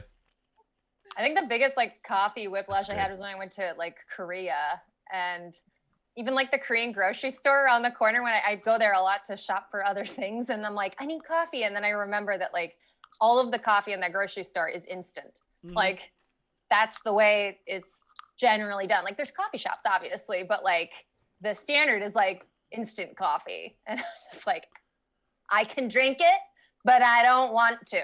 Yeah. Not an instant coffee person. It's I not. would Is it even coffee? It's crystals, right? What are the crystals? It's caffeine crystals. It's brown caffeine crystals. I don't know. Yummy. I'm gonna be honest. Instant coffee is like magic to me. It's like a level 1 spell slot, because I'm just like, Yeah. how do you just mix that in hot water and then there's coffee? I mean, listen, I keep it in my house for like if I run out of rail coffee to make and stuff, and I wake up, I'm like, I need something, and then I'll make You're out of that. spell slots. You just want to cast a cantrip. I mean, I just gotta wake up. Yeah, like just drink it, get it Cantrip's down. a great name for coffee. If no one hasn't taken that yet. Cantrip coffee by that bronze girl. I'm pretty I- sure. Isn't that like it's a brand of some sort already? Crendor brand is the streetwear. Yeah. brand. That's Anna's. That's Anna's, streetwear yeah. brand. Yeah. I'm Wait. sure that's There already you go. legal trouble to Yeah. be like, Okay. Anna, I made Cantrip coffee. It's similar, Well, then- and we're also using then- your same branding. That you can even have that be the tagline. What's the It's cleric similar, one? but different. Why not? I don't think clerics, the 0 level cleric spells used to have a different name than that. Than cantrip. Orisons. Orisons. Yeah. Mhm. Orison sounds like a knockoff Newman brand. Orisons brand. Cleric coffee and named it stuff like, this blend is called Spare the Dying. That's very good. That's very good. Actually, This blend is called Channel Divinity. Okay, never mind. I'm gonna make this and be Wow, like, Yeah. this is I so was like, good. Stop why are talking, you you? actually Yeah, got it. listen, Yeah. you're already Must in business. start a coffee company. if I had time and money, it would be over for all you fuckers. That's all I'm saying. I That is drink the your one You would be coffee. so alert. If I had time and money, it'd be over for all. That is. I think that phrase has been said by more people throughout history. If I had time and money, it'd be over for all. I had time and money. Half From- y'all Thanos snapped away. Well, I would buy that coffee in a heartbeat. By buy, I mean accept any sponsored brand deals. Whack. But you want me to pay you to promote my coffee? How about I just pay you? I in said what I coffee? said. I just pay you in coffee. I said what I said. Why are you Damn. stacking your? Because I laughed hard at it before, and now he's doing it for cheap laughs. He knows it works. I thought it was like the chili mango slices. Is that what that was? Mm. I do have chili mango back there. I do have it back there. But Oh. it's Swedish fish. Oh, that look at my brain. I see something red and I think chili mango. We do have it back there, though. You've good taste. I'm aware. I hang out with you four, don't I? Oh! Your It brain was is nice, better, and it Bronze. was also egotistical. Anyway, what? Defaulting to chili mango is better than defaulting to Swedish fish. But really, Jesse, shouldn't we be talking about Butterfinger? I got like 85 Butterfingers back there. If you want a Butterfinger. I do want a Butterfinger. Yeah. Yummy. Did you know? Wait, oh, I wish I had. Like your Butterfinger brand deal. It's like my first gray hair. It's so weird, so surreal to me. Hey, wait till you start the- getting them in your beard, and then you like become weird about it, and you start like cutting out the grays. Oh yeah, don't worry, aging. It happens to everyone. Come with me on this journey. One day we'll be like, Oh, hey there, everyone. Welcome to the show. Today I made a poopy, but I wiped my pants, so it's all good. I just can't believe I'm 19 and I got my first gray hair. I got my first gray hair when I was 18. I just can't believe I'm 17. I got my first gray hair when I was So 16. weird to be a teenager and like just be gray. And I just, Yeah. I'm maturing. So I can't believe I just turned 12. And I got my first Swedish fish. Yeah, I get it. I get went to the memes. office to go do a business, and I discovered a gray hair. So I went into the bathroom, and I was sad about it for the whole day. Were you? Yep. Was that a real story? Were there kids smoking in there? Yeah, there were older kids who were smoking in the If bathroom. I pluck it, will 2 grow in its place? Or is Yes, that's actually, what it that will. Your whole head will go gray, not just your hair, your whole face. You pull out one Dorian hair, gray. grayscale. I'm going to leave it then. just leave it, Bronze. Don't pull it out. Because if you pull it out, you're going to have to pull out the rest of them when they come in. And then you're just not going to have any hair left. Yeah. Or you let it become one gray streak, and then you look like a Star Trek captain or some sort of shit. You know what I mean? That's all, I wish mine were all in one. I have so many now. That's I wish they were all literally in what one I've got. place. You They're can't quite everywhere. see it Yeah, like because of the one light. streak, and then you're Got like, one damn streak it, right here. we must draw the line here. The also on the Borg other coming, right? That could be you, Bronze. Like Shore Agadashi, except her voice is like, her voice sounds like this. By the way, Her I voice is love her. incredible. I love her voice. It is. Except that when she speaks, And she then can't get through an entire fucking sentence without you can call your stream room your ready room. Oh my god. Oh my god. Crazy. I have to call it the Cox Pit. Now I'm just thinking about a scenario in which I talk like this more often. That's what's gonna happen. Good NPC if, voice. If this dragon sucks all your power away. Oh God, okay. Let's see if it does. Oh yeah, we're playing a game. Yeah. Segu. Good luck. All right, friends. Still behind a tree. Good luck, What'd you everyone. say to me? What'd you call me? Please, would you all roll for initiative? Me as well, best friend. You as well, best friend. By the way, guys, I wrote all those notes down in the Vilzirathoth note thingy. We ever Thanks, needed. friend. You're a I should friend. have been doing that the whole time. What a gem. I finally figured it out. What hit me? With the seventh If we get 2 more 7s, we unlock that special move in Final Fantasy. Never mind. Sorry. I got 3 sevens. The lucky number 7s. That just keeps giving you 777 over in damage. Yeah. Yep. Hell yes. That was super good. Man, what a good game. Goddamn. So this guy, we're gonna call him Velzirathal.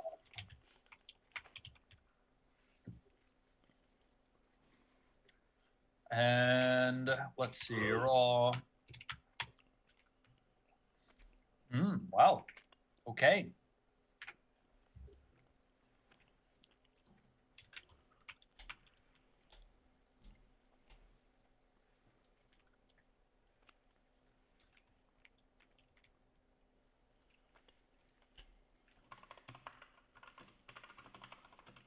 And we'll sort it.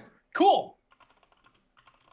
All right, Gorgeous. Aya, you have begun the ritual. These runes are beginning to float off of and rotate in the air, and you're sort of like solving the Sudoku puzzle of like rotating runes into place and removing brackets and adding commas and refactoring the subsequent prime, whatever. All of a sudden, like there's a surge as like the magics start flailing out uncontrollably. I think an arc flies towards you, Aya, and an arc flies. Kairos, are you trying to like hold down Velzirathal? Absolutely. Awesome. Are you Yeah. are you giving me a chance to flex my biceps? I am giving you a chance to flex your biceps. Yes. So one like arc of magical force reaches out towards Aya, and one reaches out towards Kairos. So Aya, that's a 16 to hit, which I think does hit you. Mm-hmm. And Kairos, of course, that's a 15, which just doesn't hit you at all, doesn't touch you. Aya, you take Right off the bicep. 14 damage as this Wowie. bolt of magical force blasts you.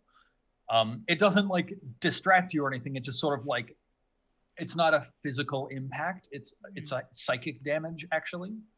But it rattles you. And Kara, what do Wait, you? so he's just attacking us now? Just No, right this off the isn't bat? Vel'Zirath. So this Oh, is sorry. the magical energies as Aya is like unraveling them and restructuring. Oh, okay. Yeah, this is not a battle. It's like a skill challenge thing, right? Okay. I don't know what to do.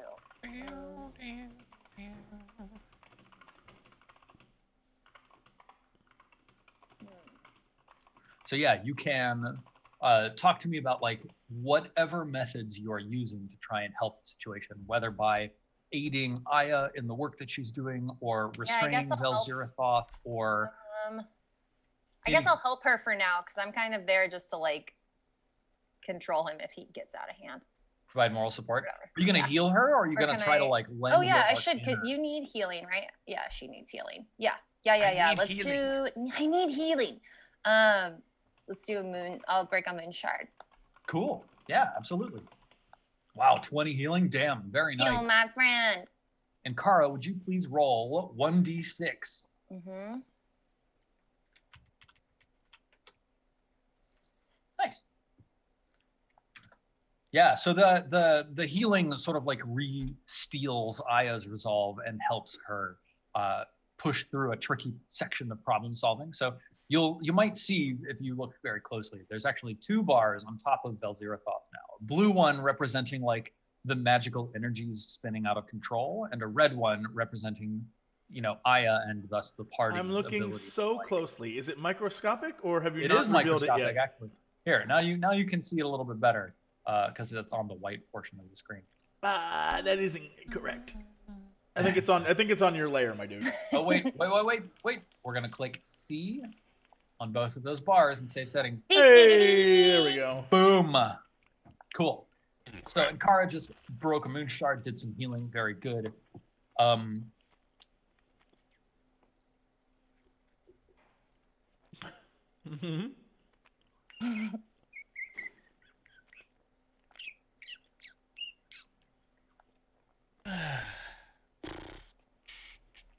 Yeah.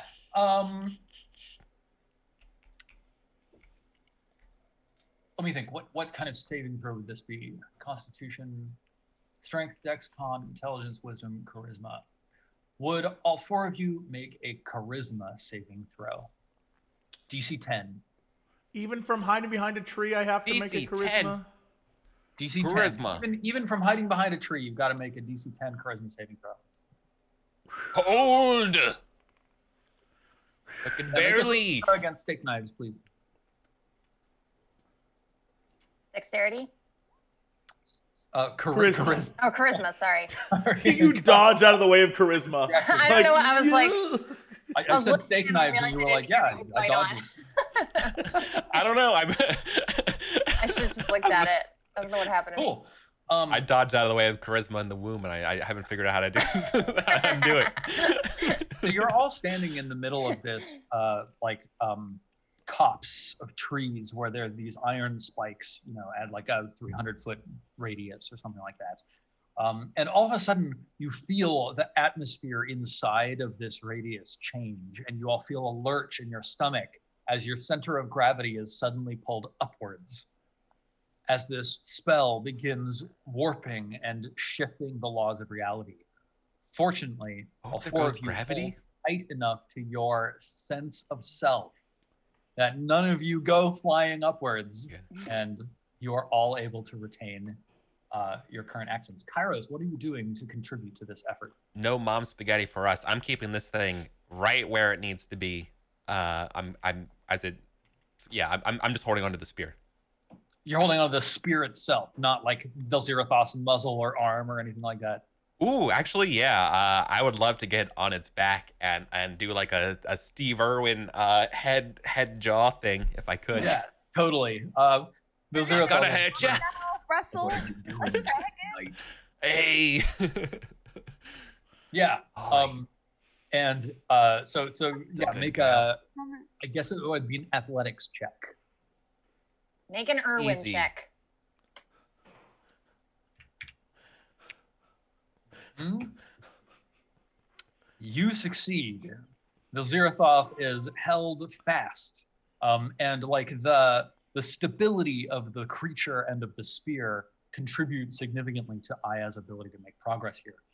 Kairos, Nice. roll 2d6 plus your strength modifier. 2d6 plus strength. 17. Let's go. Oops. 8, not too bad, not too bad. I said 17 for sure. I think is what I said. Oops. You've got all these.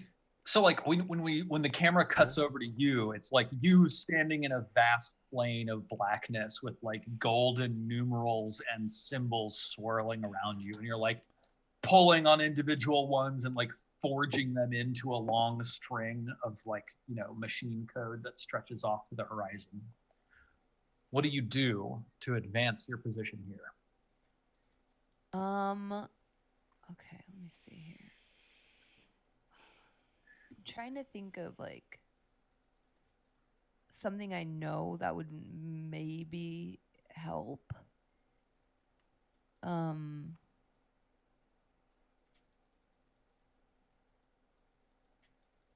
Okay.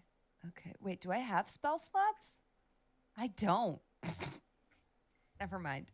All right, I'm not gonna use that. I'm gonna try to pull out my book of ancient secrets that I normally use to like inscribe like spells I don't know in, and I'm gonna start using it as like a kind of, how do I describe it, like a copy pasta. Parts that I like and I assemble. I'm gonna try to like, so now like the book is hovering too. I'm gonna try to like rearrange and put there and then move the cipher around and then like remove things and add things and take things from my book and add them where I need to and just use it as my notepad. You're using a book as like an input buffer. Yes, text. I love yeah, it. my little. Is there some sort of class feature that you're using, or is this just you describing how your book is helping you with your Arcana checks? Yeah, I don't really think it's my Eldritch Invocation, and normally I can use it to like learn spells and cast rituals I don't know. Yeah. But I think probably what this looks like is it gives you an advantage on your Arcana check. Okay, cool. That's Book of Ancient Spell I have in Secrets. it Yeah. always find familiar, and I think one other one I was working on. It takes a long time to actually inscribe them in there, but Yeah, totally. 2 hours and 50 gold pieces. Awesome. Roll your Arcana check with advantage. It's DC 15. Oh my God. that's really hard for me to fail with advantage.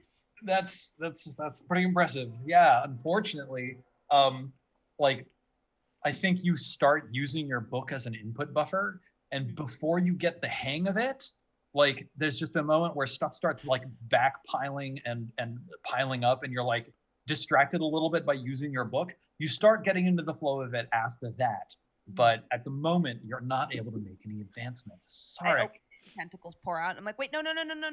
Put those back. Who put those here?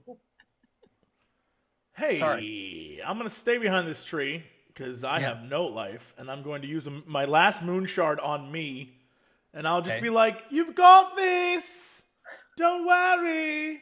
And I'll hide behind my tree and use my moon shard. Whoop. Great. That's Nice. Now I have 34 life. Okay. So Go ahead and roll 1d6. Boo, boo, boo, boo, boo.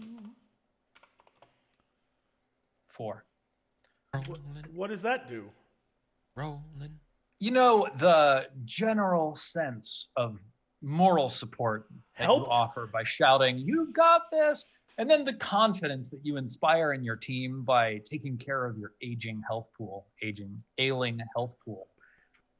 Sorry, Freudian What? slip. No, yeah. Well, and I'm also protecting our child. I'm also protecting our child, Stephen. Does actually help.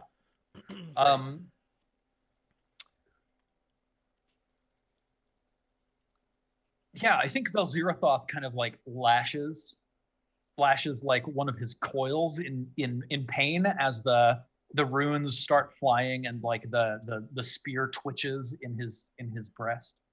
I feel like the most likely target for this is Kairos because you're literally latched onto Velzerathoth. Mm-hmm. But it misses you entirely.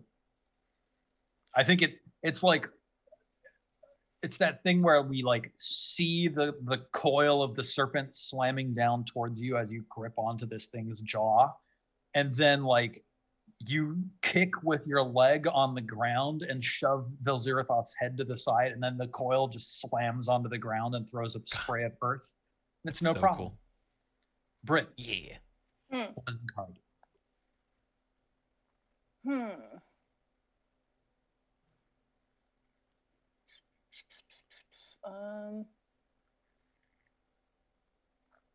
Wait. Aya, you got more health back than 34, right? Weren't you there before? I gave you 20, or are you at 34 with 20? Wait. Because I don't think Aya was at 14. I think you were at 34 if you want to add it. I just want to make sure because if you're at 34, I'll give you right. another one. You're right. Okay, You're cool. right. I'm half asleep.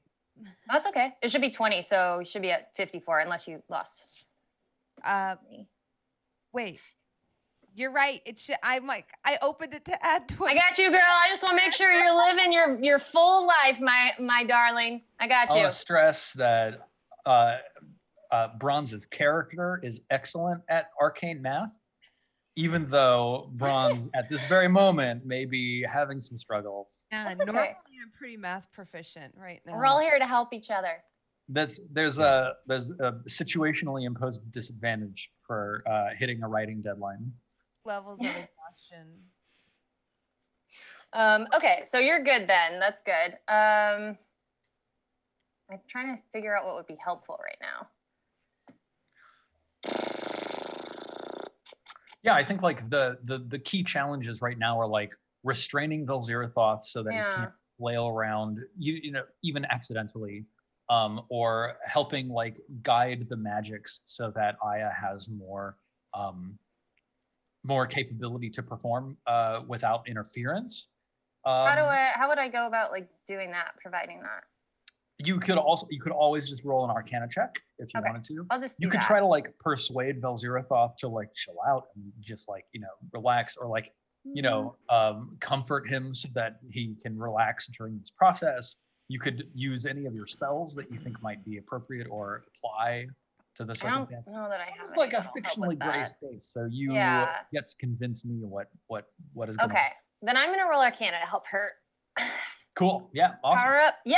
Oh yeah, totally That's nailed the it. Arcana 22. roll I was Fantastic. looking for. Roll 2d6 plus your intelligence modifier.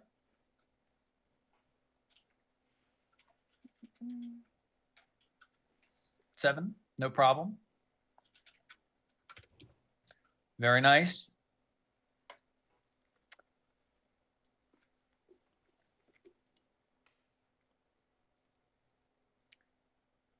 Yeah, we're back around to like strands of arcane power flowing out and striking out at random. One of them targets Inkara, and one of them targets Aya. So this is to Inkara.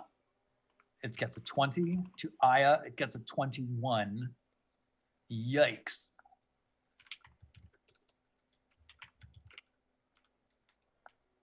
So Inkara, you take 8 damage, and Aya, you take 12 damage.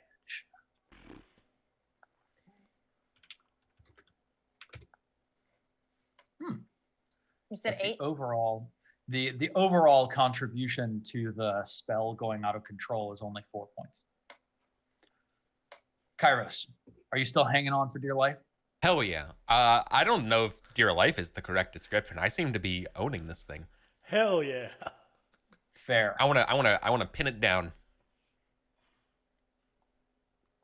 Roll them up.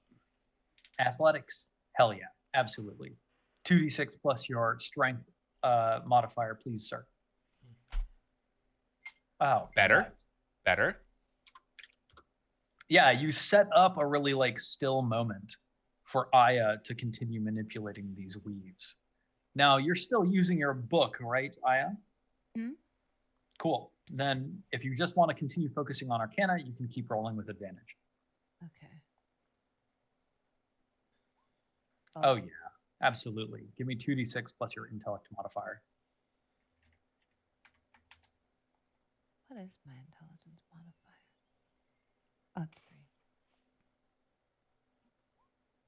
Oh. Yeah, so you're like grabbing these pieces of spell code and slotting them into place using the input buffer of your spell book to like, copy paste portions and like cut certain portions out. And you manage to like slot in a huge chunk of this spell. Sorry.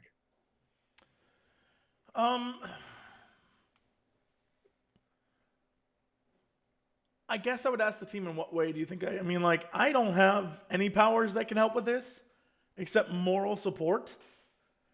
And I'm the most damaged. So, like, I don't know what you want me to do here. Like, how can I be of help? Insult Velzirath. Velzirath. Why would I do that, Goad though? him. Socially manipulate him into ignoring Aya for a round. Okay. And then hiding. You could always use your like eye for detail to see if you can uncover extra clues about how this That's why might... you're smart. Yes. I would love to use eye for detail with my steady eye ability, so I get advantage on this. Nice. And see if I can detect anything that will either negate or minimize any future outbursts, I guess is the right way to put it. Yeah, cool. All right, go ahead and roll. What is this? It is a investigation. With advantage. Oh yeah, absolutely. No problem. So you're sitting behind this tree feeling useless. And as you sort of like sag against the back of the tree, feeling sorry for yourself, your eyes settle on that exterior ring of iron spikes, each of which has one single arcane rune glowing bright purple on the top of it, like hovering above it. And you realize that these spikes are part of what's keeping Velzirath restricted to this area. And so the magic imbued with them has a strong binding element. And it is these very spikes themselves that could help either like restrain Velzirath until the end of this, or even like these special runes glowing on top of these spikes might help make this spell more potent and more effective. How does your mind talky stuff work? Can only you talk in people's minds? Can I like think at you? Let me read it. So, telepathic contact. Where is that? Awakened mind. Communicate telepathically with any creature you see within 30 feet. Don't need to share a language. I'm assuming that to mean I can see you, we can talk. Yeah. Yeah, I like pop my head out from around the tree and do like an eye thing, but in my mind I'm whoop, whoop, whoop, whoop, whoop, whoop, whoop, and I'm letting you know that there's, without saying it out loud for a certain dragon to hear, I'm like thinking really hard, like squinting like really hard, like vein bulge in your direction to notice the outer edge and the runes on all those spikes. Okay. Cool. So is it that you're Imagine communicating this about as, the runes themselves? You're sending her like the runes that you're seeing? Yes. Yeah. I'm like Cool. letting you know what I'm looking at, what I'm noticing about the runes. Like I don't think the spikes are as important as the runes. So I'm like, these runes, they're on the outside edge, and they are definitely a part of this. Fantastic. I'm Sarek, roll imagine 2d6 plus your intelligence. 2d6 plus intelligence. like me thinking like, oh, this goes here, and I just hear whoa, whoa, whoa, whoa, whoa, whoa, whoa, whoa, whoa, whoa, whoa, whoa. I mean, yeah, obviously. There we go. Oh, nice. Yeah, as soon as Jesse starts mind beaming you the shapes of these runes, Aya, like immediately the shapes of these runes seem to fit into like sections of your spell code that don't make sense yet, and just like immediately lock away, and like it's almost like folding proteins. Like as soon as the correct formation is present, a huge chunk of code just like folds in on itself and becomes this like compressed block of like functional spell. It's like that one game on Tell me. Switch that you have boxes and you figure out which ones have numbers in them, and it'll say on the outside like, oh, there's like a sequence of 3, 1, and 2, and then you fill in the spaces, and at the end it's a photo, but it doesn't make sense until the end. I thought you were talking about Sudoku at So first. did I. I thought we were but about to be like, now you know, that with the there's numbers. a photo, I'm lost. I honest to God thought you just forgot the name, and I was like, Sudoku? Is that what you're talking about? Chat knew it.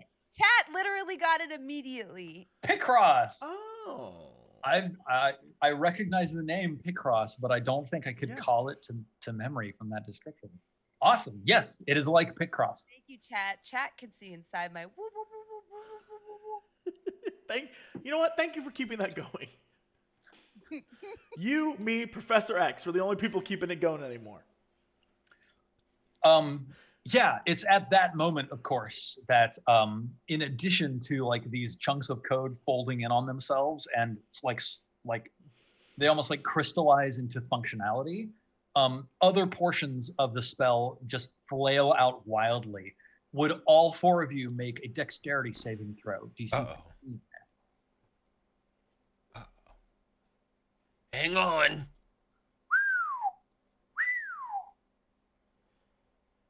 Oh, Keep the whistling going. Only more more hype. No, Oh. we failed. Okay. Yeah, this like latent spell energy just explodes, and the forest erupts with psychic energy. And Kara, you take 35 damage. Everybody else takes 17 damage, Good Lord. except for Sarek, who takes 0 damage. There was a tree in the way. It's fine.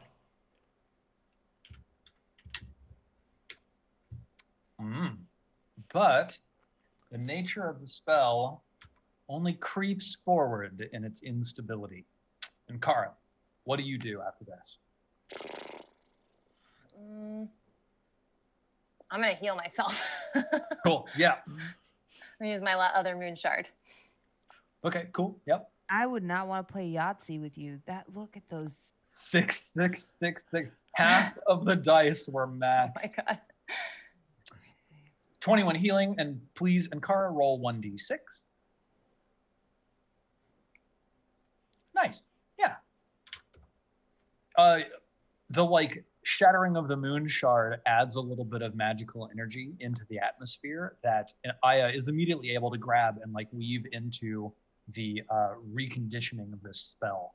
It advances the progress just a little bit. Now, we're over halfway through, so I just want to set up the stakes here. Mm-hmm. If you are able to fill up your bar, which is currently at 64 out of 100, before the blue bar is at 50, That's like the great success condition. If the blue bar is between 50 and 75, that's like the good success version. If the blue bar hits, or if the blue bar, I guess, is between 50 and 100, that's the good success version. If the blue bar fills before yours fill, then you're in the moderate failure condition. You have avoided entirely the terrible failure, because the only way that would work is if the blue bar were at max and you were less than 50. So these are the possible outcomes that remain to us.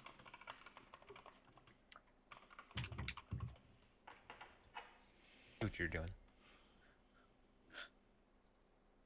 Okay. Let's see, Velzerathoth. I think that the only thing that he does right now is he just so like grits his teeth and he says, "This is more painful than I expected. Get on with it." And as he does, he's like writhing around, and he puts Kairos under risk. Fortunately, like I think he like sort of like shivers and like grinds his face against like a boulder or something like that, just out of reflex. But it just like smashes boulder against your armor and does you no harm. Oh, this is a quick time event. I'm good at them. What do you do? I'm gonna keep dangling on. Keep dangling. When it's done grinding, I flip over and grab its head and put it into a headlock again. Nice. Are you hangling like a pangolin? Oh, All right. Well, that's it, everybody. Thanks for tuning in. We'll see y'all next week. Maybe. Uh-oh. Yeah, 15 athletics is great. Roll 2d6 plus your strength check. 2d6 plus my strength, please. Deserve that. They're really cute. Bump, bump, bump. Very nice. Aya, we're at 75%. You can see the end in sight of this restructuring of this spell. Yes. Spell, yeah. All right, I'm gonna do it.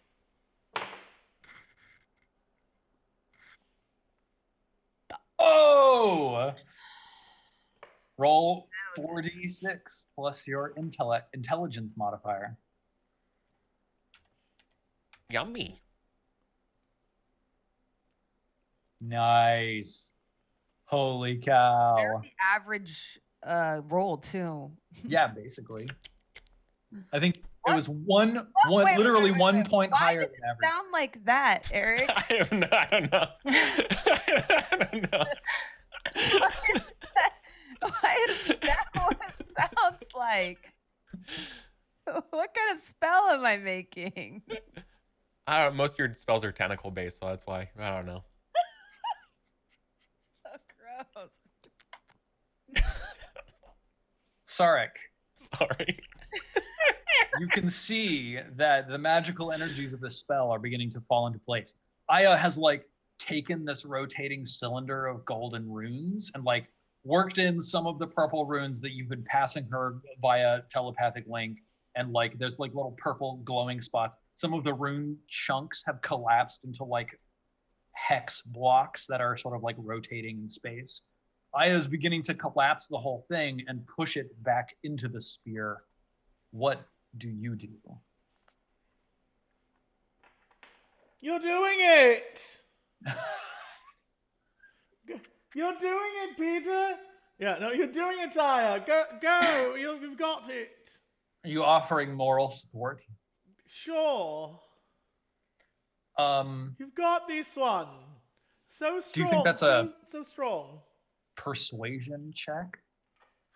Persuasion check? Yeah. Go ahead. You're totally doing it. Like scuffed bardic inspiration. Yeah, basically. You've got it. Don't worry. Velzerathoth snorts and says, "Irritating little man." And then just like coughs and hacks. And a glob of acid comes flying in your direction, Jesse. At disadvantage, I'm behind a tree. At disadvantage because you're behind a tree.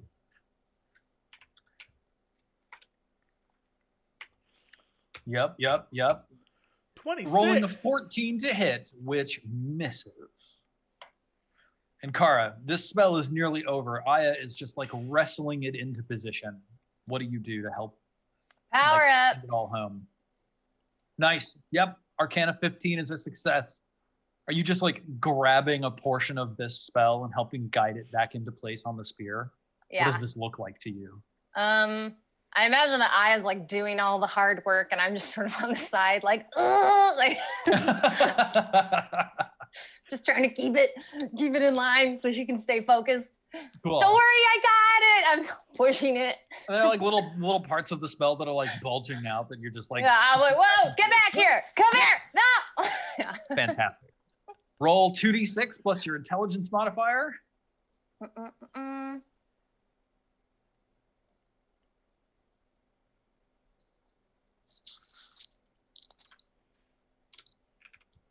So the golden swirling runes that Aya is like reaching out and, pressuring back onto the spear. Aya, is there any like tendril action as you're doing this, or is it all you? Are you calling on the aspect of Atikusu to finalize this, or is this pure Aya? I'm kind of trying to do it not like under his radar. So You're not trying to do it under his radar. No. Yeah, that's what I mean. Sorry, that was like a double negative. I'm trying to like not let him know that I'm Right. practicing. Cool. So I think this is one of the rare circumstances that we've seen Aya wielding her magical prowess without drawing her power directly from Atikusu. If you were going to describe, like visually, perceptually, what the difference is, what would you say? How do you describe it? Yeah, you would notice it's a lot more mathematical. Like the way the runes move is like kind of not flowy, but more like precise and straight. Is it like line. geometric angles? Yes. Cool. It's very mathematical and probably glows with like a slight purple. Nice. Yeah, so this like Very geometric lattice glowing slight purple, like, there's like a spell circle with some incredibly intricate, complex geometric shape. Just sort of like settles down over Velzerathoth and then sinks into the spear. And then the whole spear actually just shatters and evaporates as the spell sinks into Velzerathoth's scales. And he sort of like settles down and stops twitching and struggling for a moment.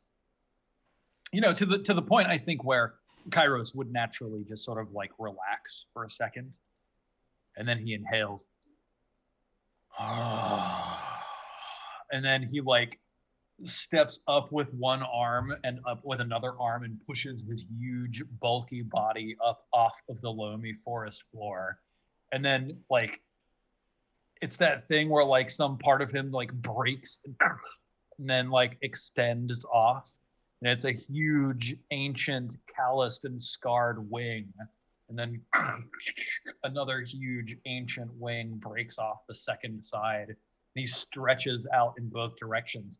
He's like, wingspan is like 200 feet. He like knocks over a tree with one wing as he's stretching it out. He reaches his long neck up to the skies and he says, I am freed.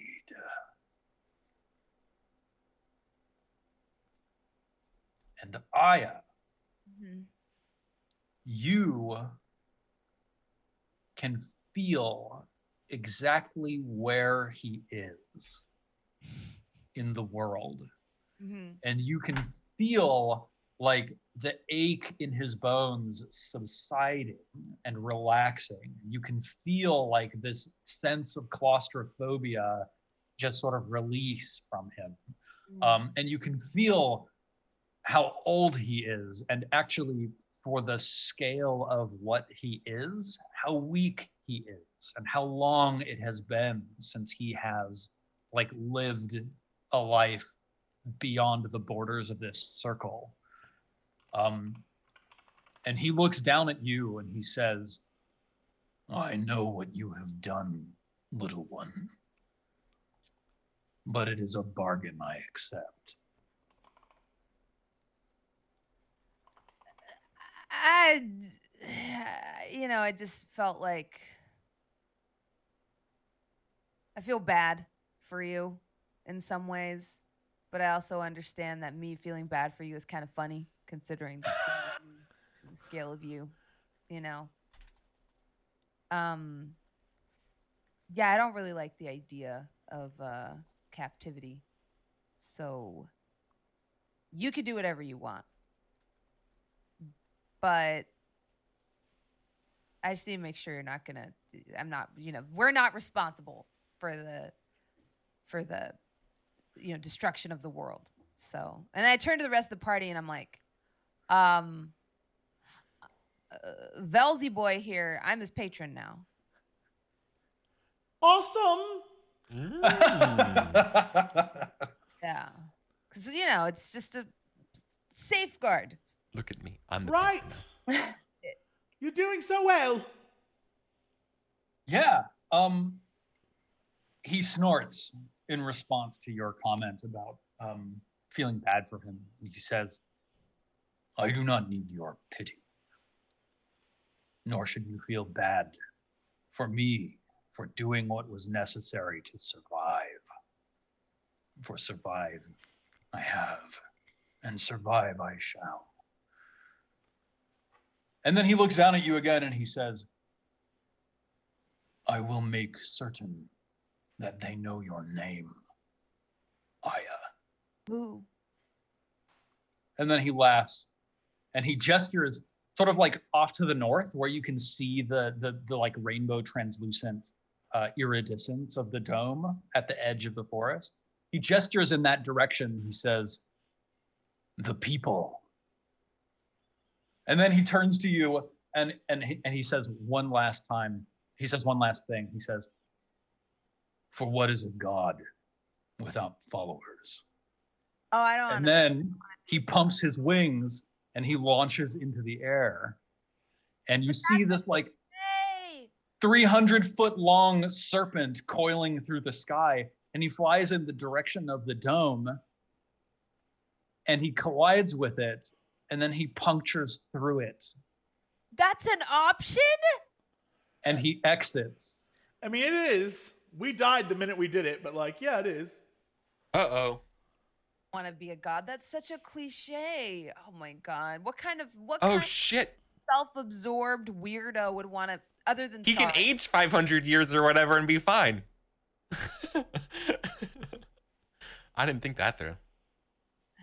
I didn't know you could just do that, Kairos, personally. Our ride, Oh, yeah, no, I've walked through it and died. Sark and I did. When did that happen? Oh, I think maybe that was when I was insane. That was something. Don't worry about it. It wasn't anything to talk about. No secrets were revealed or anything. So, Well, our ride Bronze, palace is you and I will have to talk about what it means mechanically for you to be a patron of a creature that you can perhaps either bequeath power to or exert influence over. We can figure out what you think that what would be cool about having that be possible. But I'm permissive on this. Y'all crushed that encounter, and it totally. What does that mean? Like when you do tentacles, is it now like little dragon hands? Like what is that? Would be the other way. That would be if she was getting power from Velzirathoth. But it's that when Velzirathoth does things, now he like uses mathematical geometry math. Wait, time out.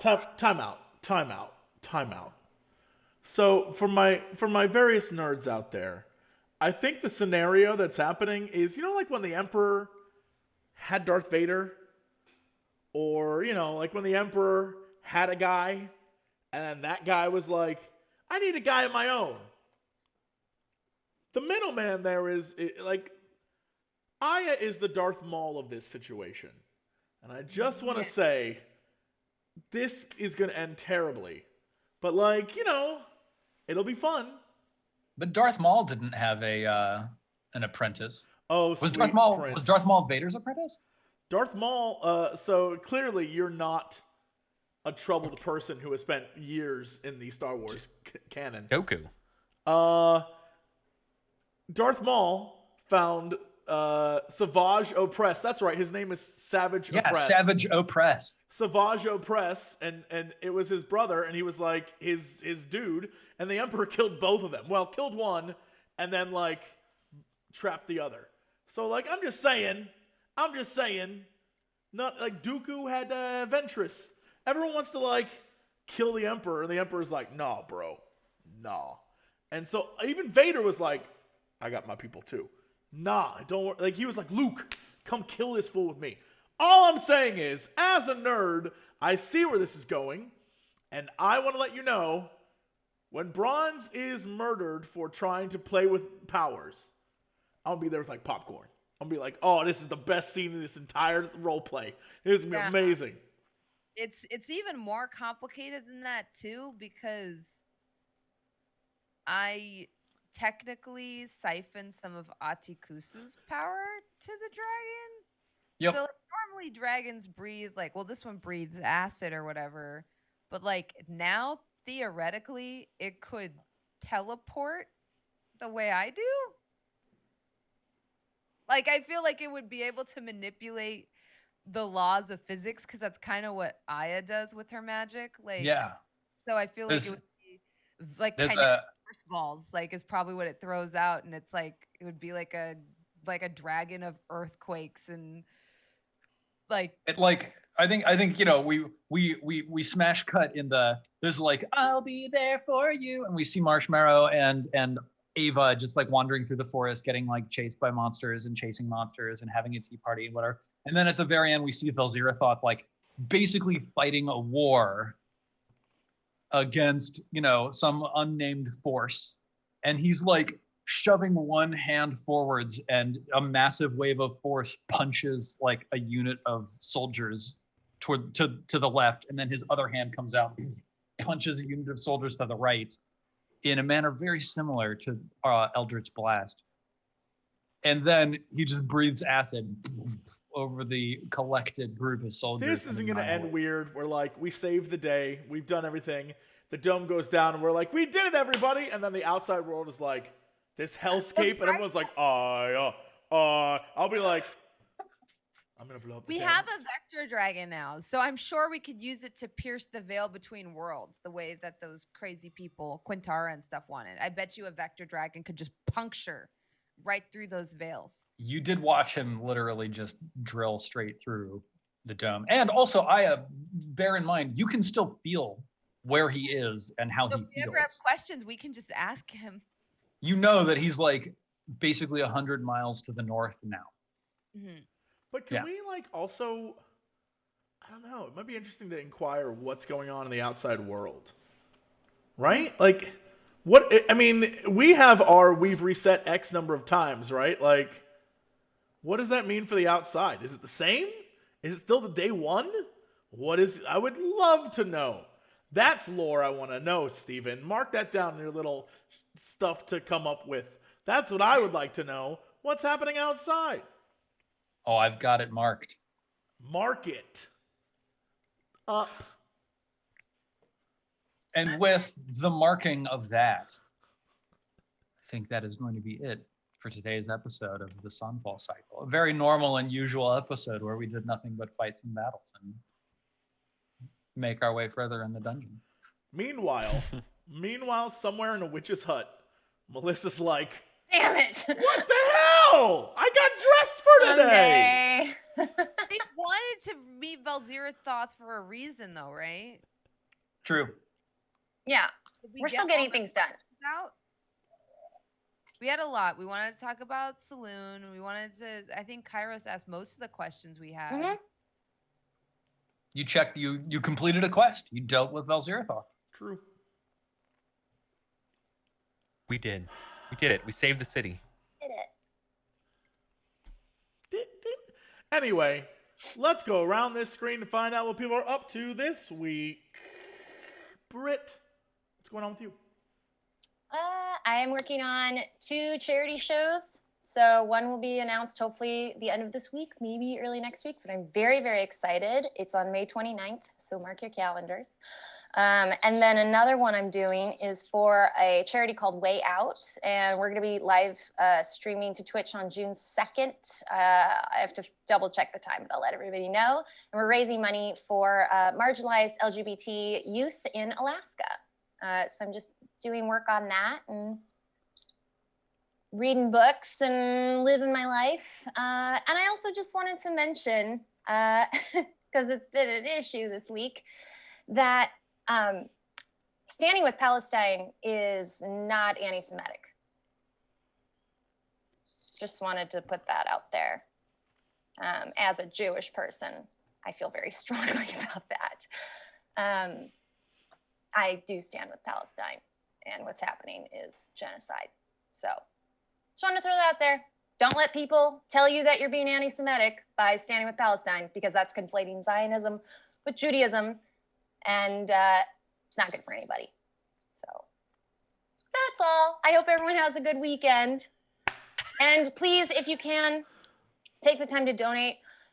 Call your representatives. I did this like yesterday or the day before. It took less than 5 minutes. There's lots of programs like links and websites where you put your information in, they'll connect you to your representatives. They make it super easy. So if you have the time, at least try to just do that.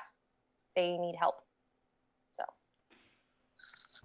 I just want to say I love you tremendously, Britt. I think every time you're passionate about something, you have like a sort of like a flow of a statement where you're like, you start out and then you're like, let me tell you some facts. Let me drop some bombs on you. And then you're like, let's have a conversation. And then it decreases and you go, that's it. That's all I want to talk about every time, and it's amazing. That's how I sound when I'm holding back a lot of other feelings and thoughts. Yeah, you're like, I have things to say. I'm just going to say this a little bit, and that's it. And then that's the conversation. It's lovely. Every time. I love you so much. Thank you. Steven, what is up with you? Co-sign what Britt said. I've been spending the last week mostly just retweeting and signal boosting other accounts, but man, watching what's happening, what Israel is doing to Palestine is terrible. So I absolutely support that. I also would like to encourage you to call your U.S. representative, especially because the United States is helping finance the Israeli war effort. Like, take a second, make a call. It's important. There's not a whole lot going on with me. Thank you all for running an awesome show with me today. This was lots of fun. I can't wait for our next episode. I don't have anything else going on in the near future. I want to shout out another project that I am super in love with because one of our cast members contributes to it, which is Into the Motherlands, an original Afrofuturist tabletop role-playing game setting book launched today, 96 minutes ago. Wait, no, I think it launched 4 hours ago on Kickstarter, and it fully funded in 96 minutes. So you can definitely go check that out on Kickstarter, Into the Motherlands RPG. If you want to check that out, it's super cool. And I personally can't wait to back it as soon as the show is done so that I can read all of the fantastic stuff that these awesome people came up with. That's all from me. Just unlocked the stretch goal for a plushie of a character I designed. Oh, no, wait, what character? It's the Space Admiral, the Elephantkin Bertrand. So oh my God, that's so great. Cute. My NPC I wrote and designed. And Domo Stanton, a very good friend of mine, designed the plushie in coordination with me. So yeah, that one just got unlocked. That's incredible. That's amazing. Yes, my NPC. Very proud of him. Sorry, I just wanted to link it, so I had to go find the link. Yeah. I got you, don't worry. Smashing that goal. Goal smashed. 31 days to go. Goal smashed wide open. Congratulations. Okay, well, speaking of which, Bronze, what's happening with you? We just hit double digits on the new D&D campaign I've been running last night.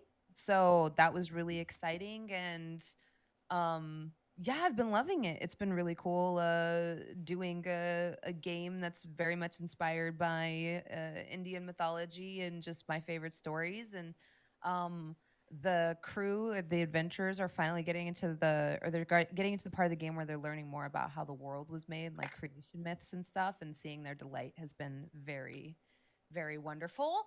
Because I love writing about mythology. What else? I recently was in the video and promotion for Anjali Bhamani's campaign called All In for India.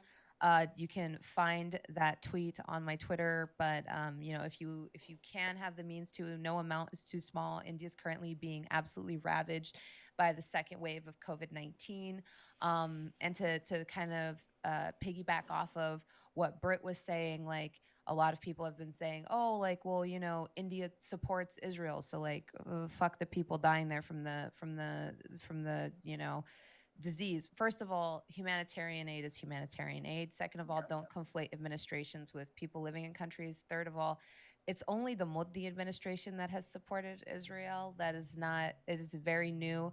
So just imagine like how we have had Trump. It's very similar there. We have one person in leadership right now that a lot of people don't support.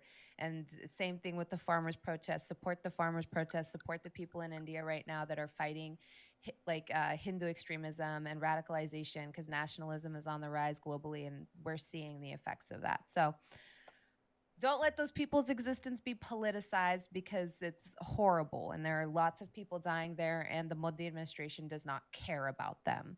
And their voices are being silenced because a lot of their Twitter and Facebook accounts are actually being blocked, and their posts are being removed, and they're being, censored heavily. So there's that. I feel very lucky and privileged that I live in America, so I can speak out about this without being in fear of anything. But being a Sikh Punjabi, that has not historically been the case for us. We very quickly get branded as terrorists, and seeing that happen again this year was very emotionally traumatizing over the past couple of months, when farmers were fighting for protections and better legislation to protect their livelihoods. It was very quickly turned into like, oh, you guys want Khalistan, you're terrorists. Very scary. And if you look up Operation Blue Star, you'll see some of the historical context of that and how much Sikh people had to go through, because this isn't the first time we've been branded as terrorists. Very peaceful religion, very peace-loving people. So just want to, sorry, that was like a very quick history lesson. No, I liked it. I'm literally looking thank this you. up right now. Yeah, I was like, oh, I'm going to go read that as soon as we're done. Operation I'm just Blue like, Star. I'm so overjoyed to know people who are so well informed and so passionate and so able to speak really clearly about these things, because Operation Blue Star is something that I had no idea about, and now I get to learn about it, and that's fantastic. And thank you for sharing. Yeah, it was under the Indira Gandhi administration. But so other than that, please check out that fundraiser if you have the means to. Any amount counts. On a brighter note, this weekend I will be back on Lord Balvin's GTA RP server. We created, or I shouldn't say we. My good friends Vicken and Lord Balvin and Thundershot have created a really cool GTA RP server called TSRP. It's a server that's like very diverse, has like really, and believe it or not, the racial stereotypes you see are portrayed by people of the race. What? Yeah, so it's actually really authentic and cool. Check it out. A lot of cool stuff happening there. I play the judge of the server, Judge Katarina King, and we do court cases, which is pretty crazy. What? Daytime TV court cases. Oh my God. In GTA RP. We have some cases this weekend that are kind of crazy. I just put the Don in jail for life, so it's a whole thing. I was almost assassinated last weekend. Yeah. While doing You were yoga leading on the pier. Yeah, you were doing a 30-minute yoga on the pier, and then a car showed up. It was wild. And then 3 people jumped out and tried to shoot me. But I'm giving a reformed criminal with a record a second chance at life by hiring him, because no one else will, because he has a record. And his name is Benny, and he's part of my personal security detail, and he saved me. But I guess now so that's, yeah, there's some daytime soap opera realness happening. Check it out. That's this weekend. That's what I'm working on. Now, I know you said all that stuff about your judge trying cases and all. However, the one time I saw, you were twerking in a strip club. Sometimes judges gotta twerk. Well, okay, because our case got delayed.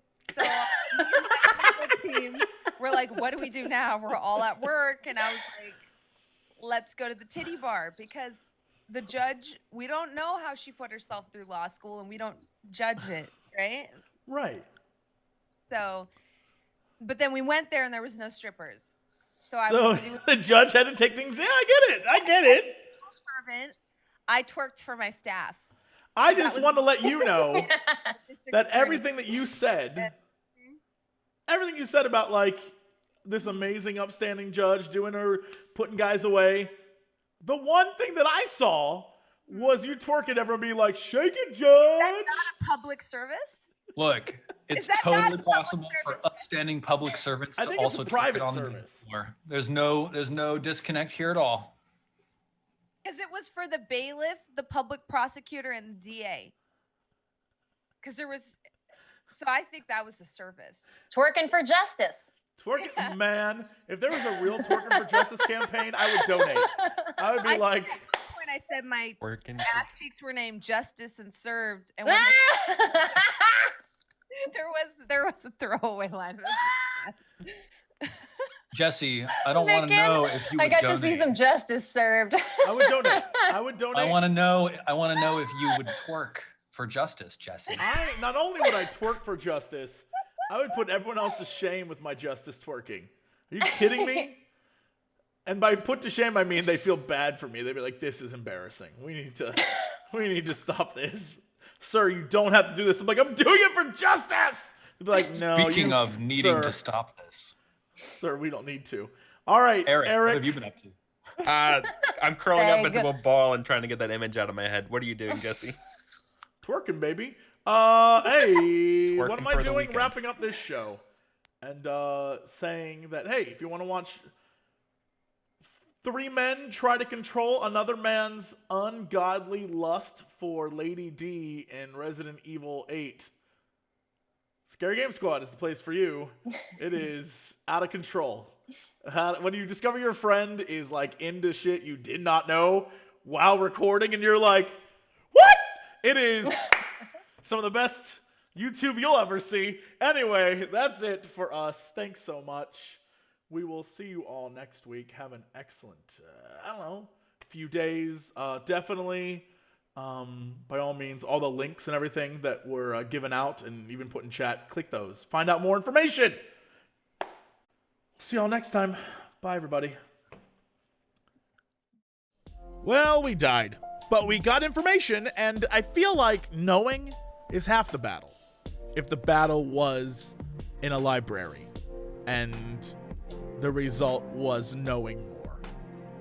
But I guess if you have to fight an all-powerful mage, you probably should not get stun-locked, right? I mean, I guess that would be, maybe that would be the solution, but whatever. We will try again. Oh boy, more to come.